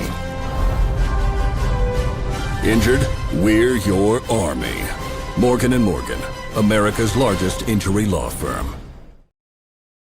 Ignite your nights with free live entertainment daily, only at Live Casino and Hotel Philadelphia's Center Bar. 7 days a week, enjoy some of the region's top party bands, performers, and DJs as they take the stage in the heart of the casino action. Great cocktails, live music, and lively moments. It's all happening at Center Bar at Live Casino and Hotel Philadelphia. Visit livecasinophilly.com for more details and the complete list of upcoming events. Must be 21 or older. Gambling problem? Call 1-800-GAMBLER. This is Eric. When he got injured in a car accident, he called Morgan & Morgan. He not only gets a lawyer, he gets trial lawyers like Sam and Jessica who are in it to win it. He gets his own investigators with briefcases, leather ones. And if you ever have questions, our customer service folks keep things rolling.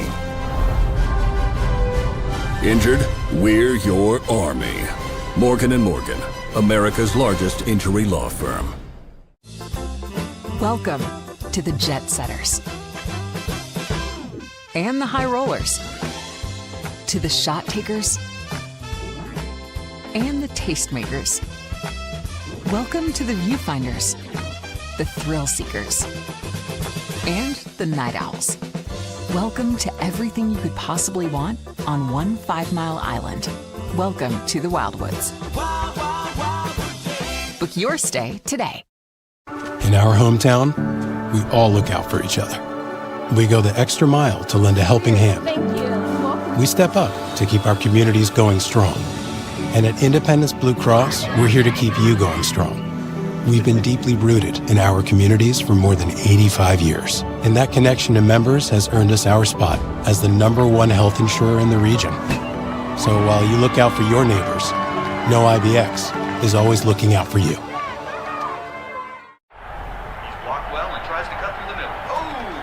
Your gut says Miami is going to win, and you should take the over.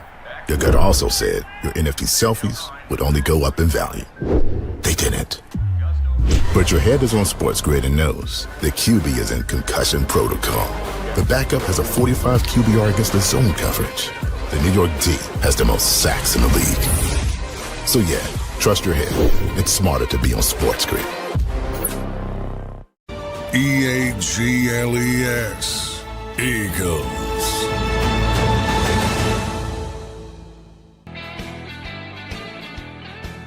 Big Silz National Football Show. Do me a favor, please hit the like button. We appreciate all here today. So somebody just sent me something here. Okay, and they just sent me this. Hold on here. Let me get a double check here for a second here. Okay, okay, here it is. So, by the way, Xander, before I read this thing on the Coach of the Year odds. Chickens in Dallas. Don't go back. They go Dak. Hey, nice. Did I miss any supers during the battle royale? I love that segment, man. I do. I love that. Dak keeps spreading them cheeks. Oh, come on, man. Dak's playing MVP football. As a matter of fact, I'm going to do that next, too. I'm going to get the latest tally on who is the favorite to win the most valuable player. We'll do that. Let's see what that comes out to here. Let me go, because somebody sent that to me. Latest odds on the this is from the NFL Players Association. Latest odds MVP. Let me I got to pull this up. NFL. This is from the NFL alumni. Okay. Let me get there.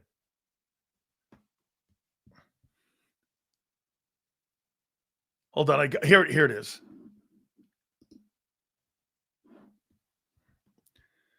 Here is the latest odds for winning the MVP. By the way, thank you so much, my friend, for the supers. Here's the MVP. After 7 weeks, Patrick Mahomes, Josh Allen, Baker Mayfield, Drake May, Matthew Stafford, Jared Goff, Dak Prescott, Daniel Jones, Jordan Love, Lamar Jackson. He hasn't even played. And then Jalen Hurts. Those are your odds for the most valuable player. Bro, they don't stink. Hey, by the way, you guys ripped the Cowboys for beating the Giants. You got fucking annihilated by them. Now, here's the Coach of the Year. This is the funniest one. So this is from the NFL alumni. The number one candidate for Coach of the Year is Ben Johnson, Mike Vrabel of the Patriots, Liam Cohn of the Jags, Jim Harbaugh of the Chargers, Sean Payton of the Broncos, Kyle Shanahan of the Niners, Dave Canales of the Carolina Panthers, the Fighting Canaleses, Mike McDonald, Minnesota. By the way, Carson Wentz is getting another start tomorrow night. Raheem Morris, Atlanta, Mike Tomlin, Pittsburgh, Matt LaFleur, Green Bay, Dan Quinn, Washington, Sean McVay, Rams, Brian Schottenheimer, Todd Bowles, Shane Steichen, and the guy who has the least odds on winning the MVP, or excuse me, the Coach of the Year is Nick Sirianni.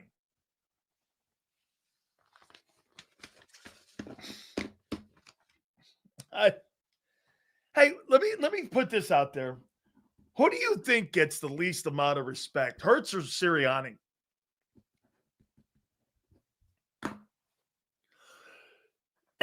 Hurts or Sirianni? Mike Tomlin's overrated as a coach. All time next to Todd Bowles. Nick Sirianni doesn't have a fucking job. By the way, he can't even keep his players off of social media. Are you trying to tell me you think Nick Sirianni's a better? Hey, I heard John talking about him thinking that Nick Sirianni's a better coach than Sean McVay. I promise you, if Sean McVay went somewhere else, he'd turn another quarterback into a fucking great player. If Nick Sirianni went somewhere and he wasn't in the Eagle organization, he'd be George Seifert, and that guy wouldn't win a fucking football game. He wouldn't. If that guy was coaching the Indianapolis Colts, he wouldn't win a fucking football game. How about this? Let me ask you something. Let's do this. If you put Shane Steichen on the Eagles and you put Nick Sirianni on the Colts, what do you think the records would be? You think they'd be the same? 1-5-2? And the other guy's 6-1?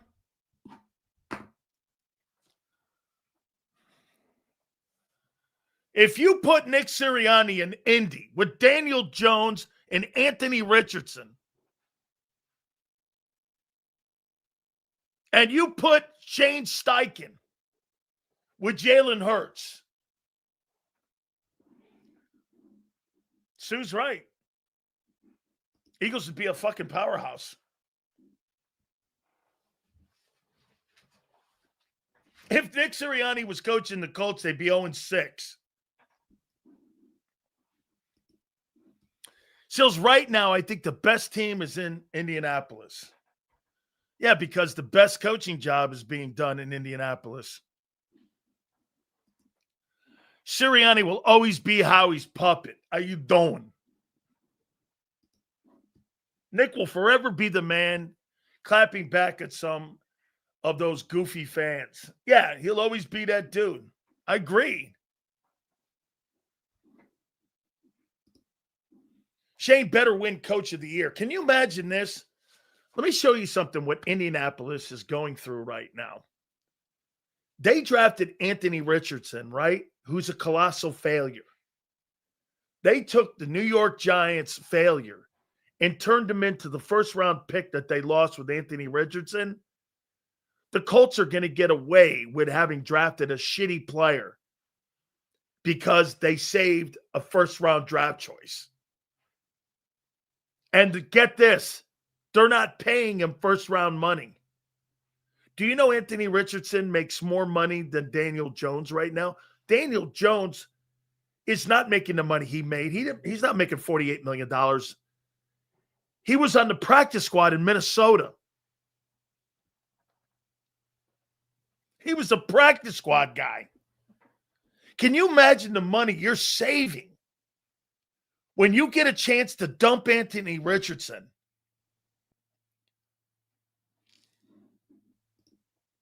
Daniel Jones is Ricky Jaden Daniels in that system. Dude, he looks spectacular. He's going to throw for 4,200 yards and like 40 touchdowns. He looks like he's incredible.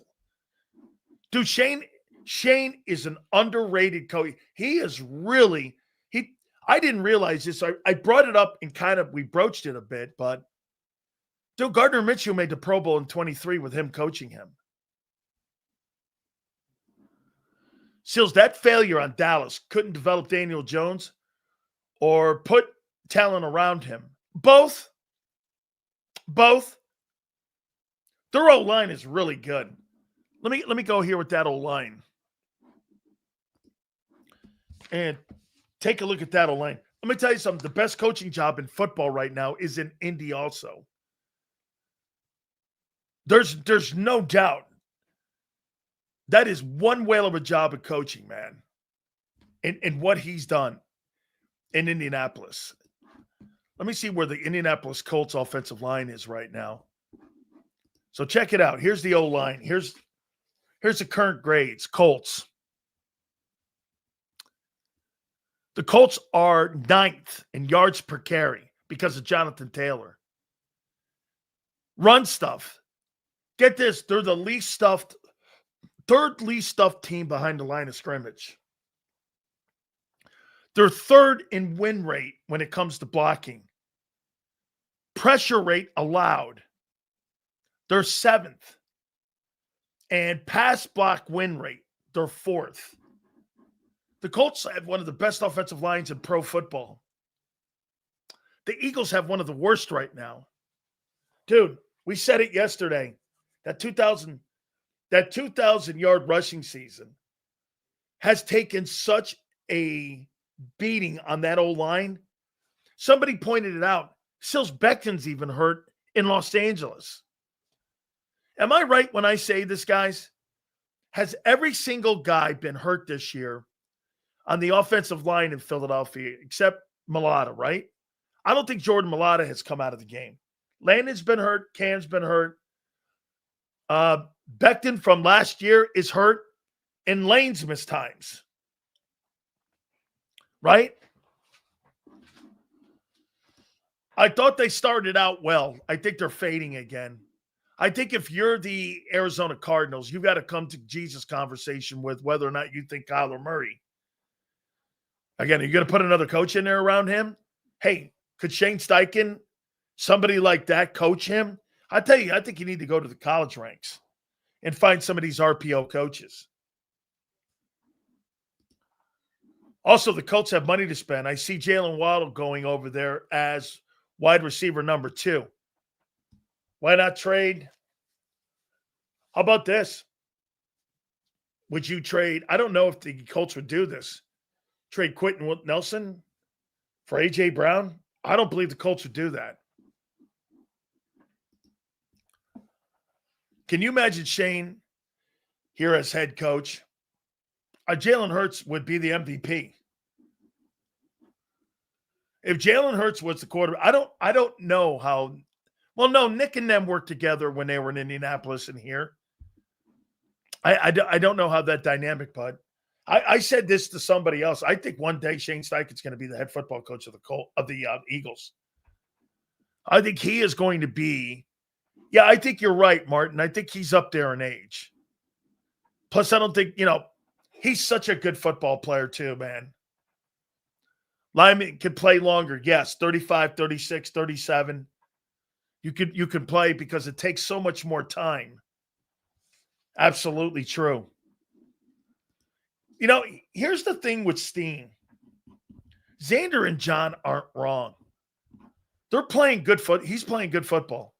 He's just not dominant. He's just not a dominant football player. I think he's more of a finesse. And that's why, again, I think that's kind of shaking out right now why you're going to have to throw the football. I do not believe. I think he's playing well. I just don't think he's a dominant football player. Nelson's 29. I'll tell you what, if I were the Eagles, man, I'd take that guy in a second. I just don't think the Colts would give him up. You see that guy? They got a pancake reel of him. He's pancaking every. Do you remember a couple of years ago I told you he's the best guard? Everyone was kind of talking to me about Landon. Landon's not in that guy's league. Quentin Nelson's the best guard in football. Remember a couple of years ago I told you that guy in Indianapolis is the best guard in football? He is the best guard in football.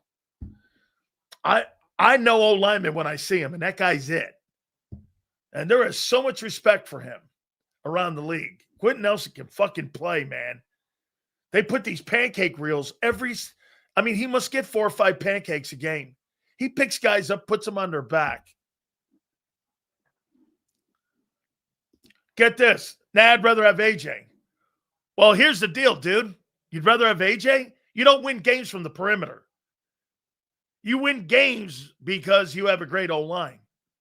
Are you trying to tell me you think A.J. Brown is more valuable than somebody like Jordan Mailata?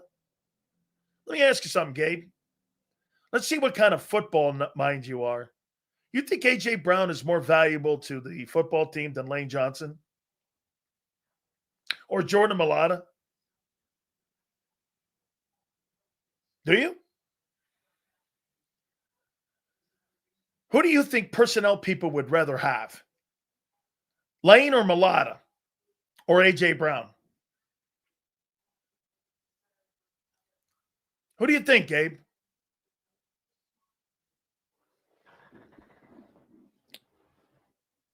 Gabe, doesn't depend on the team. It doesn't depend on the team. If you have a $2 offensive line and you've got all these skilled guys, it won't matter. Gabe, let me see. Not at all. I just want us to get healthy up front. Well, Gabe, you're not going to get healthy up front. Silz, you were just yapping about how we don't win without AJ. No. Well, right. You don't win without AJ with a great O-line. We're assuming your O-line's going to get back to being the number one O-line of a year ago, no? If they don't get back to being, AJ's irrelevant. Having AJ Brown or not won't matter because you can't get your run game going. AJ's not more valuable than your offensive line. Stop. Teams with the best O-line win. End of story. Not the best quarterback. The best O-line. Joe Burrow is the best passing quarterback in pro football on the worst O-line. They'll never win. They'll never win. You can get to the Super Bowl with a okay quarterback. Okay? You're not getting to the Super Bowl without an O-line. I don't care how many fucking age. Hey, how about this? Terrell Owens never won a Super Bowl. Dude, I'm not debating a wide receiver who are traded like pennies. How many offensive guys? So I'll show you how stupid this guy is, RC3. Okay, let's see how many of these top offensive linemen, best old linemen in football. Okay, let's do this. Best offensive lineman.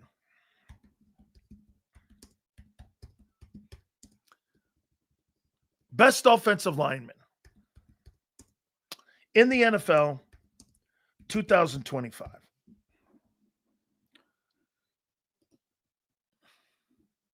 Let's see here.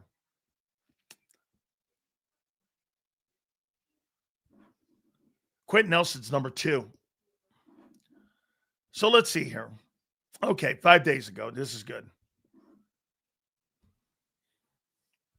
Quentin Nelson, never been traded. Brandon Smith, never been traded. Falcons, Jake Matthews, not traded. Broncos, they've got a great O-line. Not one guy on that line's been traded. Eagles, every single guy on that football offensive line this year is all homegrown. Nobody trades offensive linemen. Now let's take a look at wide receivers. Top 10 wide receivers in the NFL. 10 wide receivers in the NFL 2025. Actually, I got a better one. Highest paid wide receivers in the NFL 2025. Let's see how many of these guys have been traded. I like this over the cap thing. It's a pretty cool metric here. Jamar Chase is just signed a new contract extension. Jefferson, just a new contract extension. CeeDee Lamb, new contract extension. DK Metcalf, traded. AJ Brown, traded. Tyreek Hill, traded. Deebo Samuel, traded. Look at all these guys, these wide receivers. Chase, no Super Bowl. Jefferson, no Super Bowl. Lamb, no Super Bowl. Metcalf, no Super Bowl. Wilson, no Super Bowl. AJ, Super Bowl. Ahmad St. Brown, no Super Bowl. Tyreek Hill, no Super Bowl. Terry McLaurin, no Super Bowl. T. Higgins, no Super Bowl. Bro, top 5 wide receivers and highest paid wide receivers. Wide receivers don't win any Super Bowls. Offensive linemen win these Super Bowls. Trenches. You can have all the fucking guys you want on the planet. Okay, great. You've got 2 guys out of the top 15 guys that won Super Bowls. You made my point. Thank you. Tyreek Hill didn't get that contract until he went to the Dolphins. He never was paid that money. Remember, he signed that extension with the Miami Dolphins, not with the Kansas City Chiefs.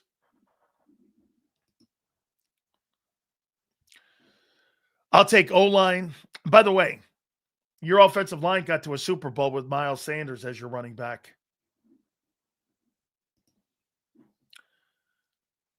Just trade AJ for Metcalf. Metcalf's a great football. Can you believe those 2 dudes were on the same football team at Ole Miss? Sander, who was the SEC quarterback for that Ole Miss team? They had DK Metcalf. And I don't remember that at Ole Miss. DK Metcalf and A.J. Brown were freaking wide receivers on the same team at Ole Miss. Am I right when I say that? Were those guys on the same football team in college? I have no, I mean, who was their quarterback? DK, AJ, and I think more too. Silz talking about having a wide receiver on a max deal. Super Bowl was pre-max. That's correct. Yes. Dude, Sue. I can't believe, Sue, that those two dudes were on. I have no idea who the quarterback was. Like, I have no idea. They're both on the same football team in college at Ole Miss. Hey, congratulations to you, bro. All good, man. Appreciate that. I want to do something here with the Jets. Woody Nelson. Where's that line? Let me say this to you here, man. So Woody Johnson was asked a question about Justin Fields, who I thought sucked when he came out of Ohio State. Remember that conversation I used to tell you about Ohio State quarterbacks? By the way, C.J. Stroud needs to pick his ass up a little bit. I think he's still a good quarterback. Okay. And I don't know, man. He's walking backwards a little bit on me here. But Ohio State has never in a million years ever produced a decent NFL quarterback. This is the first one with Stroud. The rest of these guys are bums. Every quarterback that they've ever had at Ohio State for over 160 years, you can't name me a guy out of Ohio State that was a superstar player in the NFL. Not one. That's not true. You may have forgotten the names of Joe Namath, and you may have forgotten Namath and Stabler are Pro Football Hall of Famers. Matt Corral, that's right, was the quarterback down there. Wow. I mean, hey, Namath and Stabler did play for Bear Bryant, and they went on to win Super Bowls, and they won national championships at Alabama in the 60s. Ohio State, here's another one for you too. USC doesn't produce quarterbacks. The only quarterback Notre Dame's ever produced has been Joe Montana. Think of this. Montana. Well, Theismann. Theismann and Montana. The rest of them have been bums. Balanced offenses win Super Bowls. And I appreciate this, Paul. Thank you. In the past, like Jerry Rice, Lynn Swann, John Stallworth, Michael Irvin, were all key components to their championships, but the offense were balanced. Now, think about this. Paul, you mentioned Jerry Rice. Well, they had a run game with Roger Craig. Swann and Stallworth had Franco Harris and Rocky Bleier. Michael Irvin had Emmitt Smith, obviously. Right? So, I mean, look at this. I mean, Roger Craig is a borderline Hall of Famer. Franco Harris is a Hall of Famer. Emmitt Smith is a Hall of Famer. Every great this is what AJ's missing. Every great wide receiver that's on a great team is tied to a great back. AJ just doesn't see that. Like, here's the flaw in Cincinnati. Cincinnati doesn't have a run game. Jamar Chase will be just chasing numbers. These great wide receivers that are in the game have great run games. And when you go to a Super Bowl, you have a great run game. Right? If you're what's Larry Fitzgerald never had a great run game. Jerry Rice had a great run game. Dak having an MVP type start to the season. He's got a run game going. Every single one of these guys. And for AJ, he just doesn't see that. I don't think there's any coincidence that AJ's played with Derrick Henry and also with Saquon Barkley. I mean, bro, you've been on and played with two of the most dominant players in pro football. It's always the wide receiver bitches and moaning. You know what? And we brought this up too, Jim. I don't give a shit if A.J. Brown is bitching. I really don't care. If he's bitching and moaning and the quarterback can handle it. By the way, let's put this in context in Philly. How do you think Donovan McNabb would be handling this?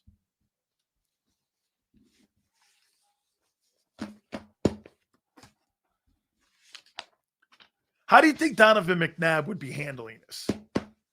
If McNabb had this situation going on with AJ right now that Jalen Hurts has, how do you think Donovan would be handling? By the way, I'm going to tweet this after, and I'm going to give Jalen Hurts some love here on this.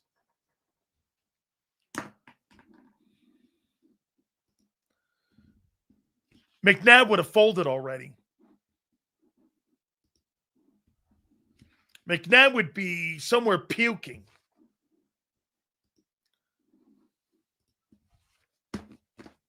Well, him and T.O. used to go back and forth verbally. Okay? Okay, well, here's how I think Jalen's handling it. I think Jalen is handling it as good as he can right now without any dust-ups. You know what is really smart about Jalen Hurts? He mentions nothing about A.J. Brown. And we all, including me, have taken some of the comments that AJ and some of these, Instagram posts and what have you, and we've made and given them a life of their own. AJ knows that. So it's vague.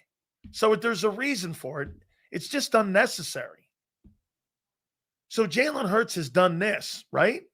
Hurts has gone like this and said, you know what? It is unnecessary. But you know what I'm going to do? I'm going to treat it like a nothing burger here. And Jalen's really done a great job at handling this, I think. I think he's done a really good job, man.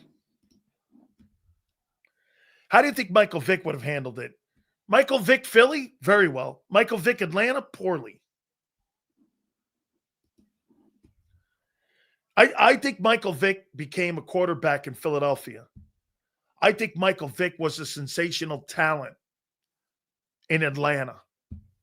I don't think Michael Vick was a really great quarterback in Atlanta.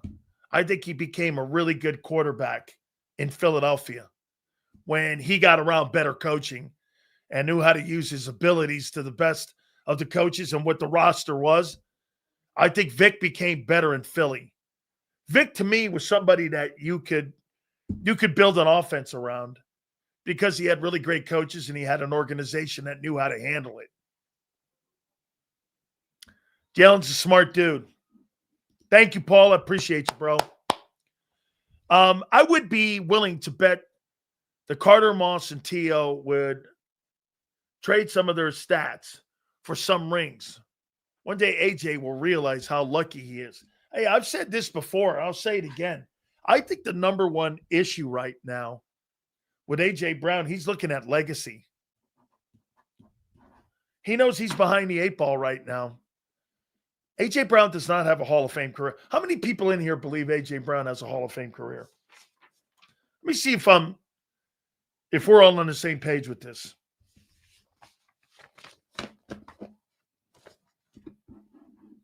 Okay? Xander says, I don't agree, Paul, that they would trade their stats. I agree with Xander. No way. T.O.'s not trading his stats. Because you know what those receivers think? Super Bowls are team accomplishments.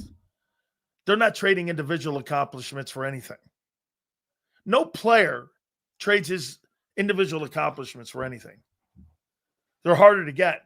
Team accomplishments, shit, man. People like Trent Dilfer can get a ring. People like Johan Dotson can get a ring. No way. A Super Bowl's a team accomplishment. No way. I've asked Dan.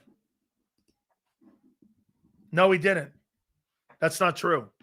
I asked Marino. I have. I've asked him that. Here, let me show you. I did this. Dan Sileo, Dan Marino. We'll try to get Dan on. And we'll ask him, okay? See if I can get that picture up here with Marino. I've asked him that question. And he said no. He'd rather have the Hall of Fame ring than the Super Bowl ring. Big Silz, I bet you Moss would give up his stats for a perfect year that they missed the Super Bowl. That's not true. It's not true. These guys are not giving up their personal stats for that. I can promise you that. That's not the truth. I've asked these guys. Silz, you had Marino on back when you were in Tampa, right? Miami. Let me see if I can. I got to find that picture. Marino and Sileo. By the way, we played in the Orange Bowl at the same time, and Joy Taylor was the one actually who who got Dan Marino on for me because she knew him through her brother, obviously. And I asked Dan Marino the question. We were at a place called Baumhauer's in South Florida, and I asked Dan Marino that question. I said, Dan, if you had to give your Super Bowl ring, or would you want a Super Bowl ring or your Hall of Fame ring, what would you want? And he said, I will take the Hall of Fame ring. Hall of Fame is an accomplishment, man. I don't think they would trade their careers, but I do think they would approach winning differently, maybe. Maybe that Dan would have changed his approach, because the one thing that he did do, he fought Jimmy Johnson on wanting to get a run game. One of the criticisms that I had when I was in Miami, damn, I got to find this because I have him saying it on my show. And he was very candid. He came out and he basically said, he goes like this. He said, listen, man, end of the day here it is. Here's where I asked him the question right here. Okay. The top one is Marino. That's from the Miami News. We had just beaten Florida State. I was on the cover. Dan Marino was on the cover. They lost to the 49ers. And then underneath, that's Dan Marino on my show. We were doing a remote. And Dan Marino, I asked him, I go, would you rather have a Super Bowl ring, or would you rather have your Hall of Fame ring? He goes, I'll take my Hall of Fame ring any day.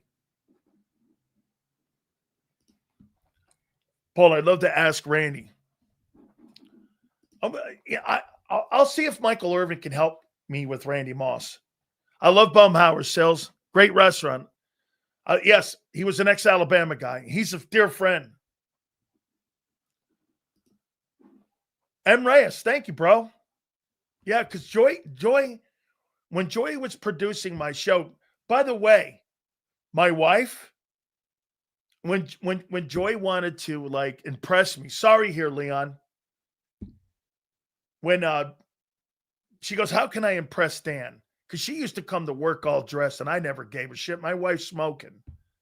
My wife's like the prom queen. She's fucking great looking. That never impressed me. Great looking women, it's great and all, but I go home to a great looking chick. And so Joy could never understand why I was never really impressed with it. And so she goes, how can I can't impress Dan? How can I impress him? You know, my wife said, get him a guest. And she got me Dan Marino. And that's how that, honestly, I looked over, my wife goes, that's how you do it right there. Get him Dan Marino. Did Silz get your first super before that one? I think if not, Xander, let me know. I'll make sure we get them all.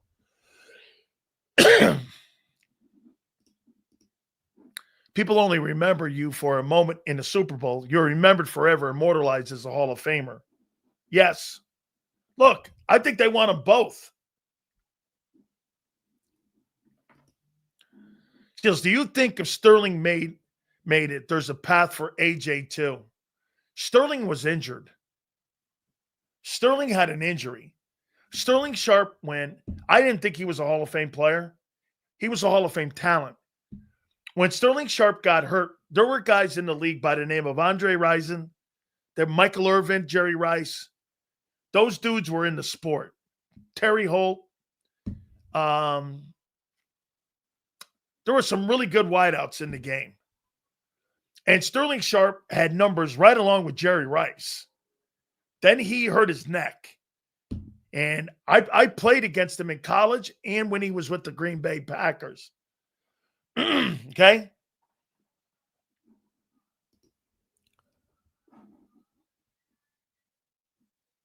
Is that Mark Holmes?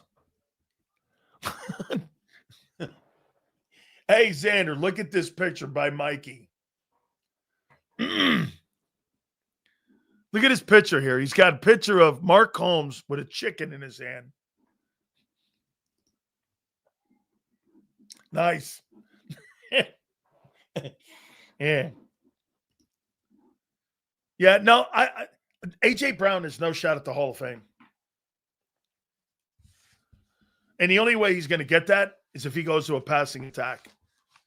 There's no doubt, in my opinion. Hey, I'm going to make – this is a prediction. Xander, I'm going to make a bold prediction on October 22nd. A.J. Brown will be traded in the offseason because he'll demand to be out. If they win another Super Bowl, he won't demand a trade. But if they don't win, he'll demand a trade. Let me see what he's trending on right now and where he is.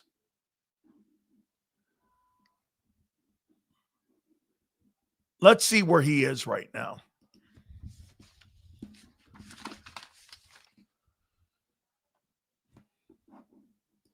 Let me see this right here. A.J. Brown. There he is. Okay. A.J. Brown's on pace for 959 yards. 7 touchdowns. That's not going to cut it. That's number 2 numbers. And especially if Devonta has a better year with more targets, he'll want out. I'll make this point to you. If Devonta Smith has better numbers than A.J. Brown, it's a slam dunk he'll want out. No way will he stay for that. No way. Dude, if Devonta comes in, let's see what Devonta's coming in at. And if this stays pat,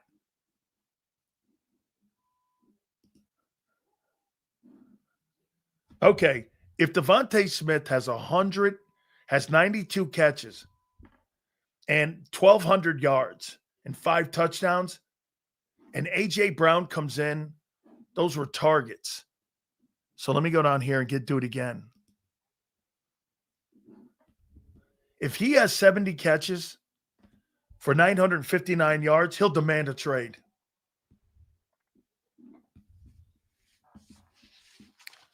Maybe what you should do is use A.J. Brown right now to elevate Devonta Smith to being the number 1 and then go in the draft and draft a wide receiver to replace A.J. so that you keep the offense intact. You trade up and you get the kid from Ohio State, there's going to be a lot of great guys in that draft.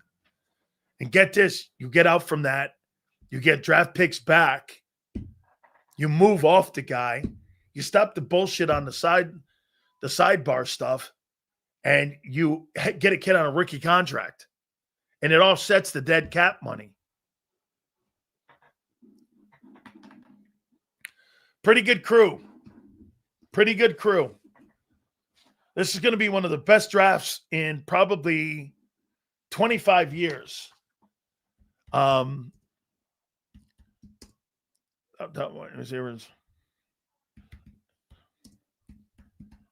got a list here given to me. That kid from USC is going to be a great prospect. He's going to be a great one. That kid, Lemon, he's a good looking. He's a little shorter. He's 5'11". The kid from Arizona State, Tyson, is a great looking prospect as well. He's a first round guy. The kid from Oregon's good.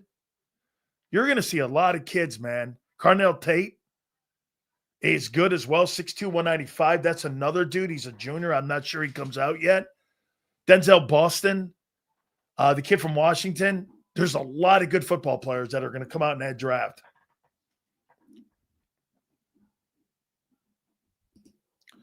That's not terrible. That's not. I mean, you know what, though, M. Reyes? I would think that you need interior help. You need some interior help. All right, guys. The number one injury law firm in all of America is our friends at Morgan & Morgan. The number one injury law firm for a reason. They win. Defending families like yours across the country. Make no mistake about it. This is what they do for the past 25 years. Ultima and John Morgan have defended families, whether you've been hurt at the home, you lose your home by a fire like you saw in Los Angeles. Folks, I'm telling you, this will be the easiest decision that you make. Contact my friends at Morgan & Morgan at forthepeople.com/big sales or pound law 529. That's forthepeople.com/big sales or pound law 529. And do me a favor. You tell them Big Sales sent you. This is Eric. When he got injured in a car accident, he called Morgan & Morgan. He not only gets a lawyer, he gets trial lawyers like Sam and Jessica who are in it to win it. He gets his own investigators with briefcases, leather ones. And if you ever have questions, our customer service folks keep things rolling. Injured? We're your army. Morgan & Morgan, America's largest injury law firm. Ignite your nights with free live entertainment daily, only at Live Casino and Hotel Philadelphia's Center Bar. 7 days a week, enjoy some of the region's top party bands, performers, and DJs as they take the stage in the heart of the casino action. Great cocktails, live music, and lively moments. It's all happening at Center Bar at Live Casino and Hotel Philadelphia. Visit livecasinophilly.com for more details and the complete list of upcoming events. Must be 21 or older. Gambling problem? Call 1-800-GAMBLER. This is Eric. When he got injured in a car accident, he called Morgan & Morgan. He not only gets a lawyer, he gets trial lawyers like Sam and Jessica who are in it to win it. He gets his own investigators with briefcases, leather ones. And if you ever have questions, our customer service folks keep things rolling. Injured? We're your army. Morgan & Morgan, America's largest injury law firm. Welcome to the Jet Setters and the High Rollers, to the Shot Takers and the Tastemakers. Welcome to the Viewfinders, the Thrill Seekers, and the Night Owls. Welcome to everything you could possibly want on one 5-mile island. Welcome to the Wildwoods. Book your stay today. In our hometown, we all look out for each other. We go the extra mile to lend a helping hand. We step up to keep our communities going strong. And at Independence Blue Cross, we're here to keep you going strong. We've been deeply rooted in our communities for more than 85 years. And that connection to members has earned us our spot as the #1 health insurer in the region. So while you look out for your neighbors, know IBX is always looking out for you.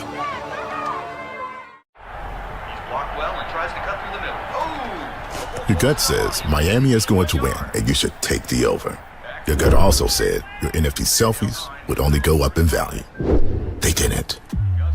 But your head is on Sports Grid and knows the QB is in concussion protocol. The backup has a 45 QBR against the zone coverage. The New York D has the most sacks in the league. So yeah, trust your head. It's smarter to be on Sports Grid. EAGLES. Eagles.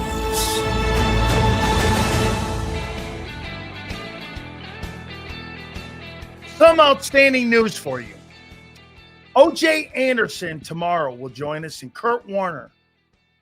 We'll talk some NFL football. How you doing?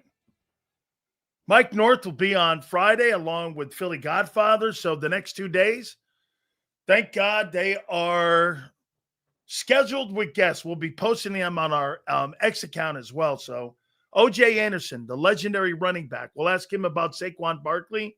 He's great friends with Saquon. And Kurt Warner, the legendary Hall of Fame quarterback, will join us, and we will talk some NFL football with him. That'll be tomorrow. Guys, I appreciate it. Big Z, Big Joe, thank you. 2 to 6 tomorrow, and we'll see you on the flip side.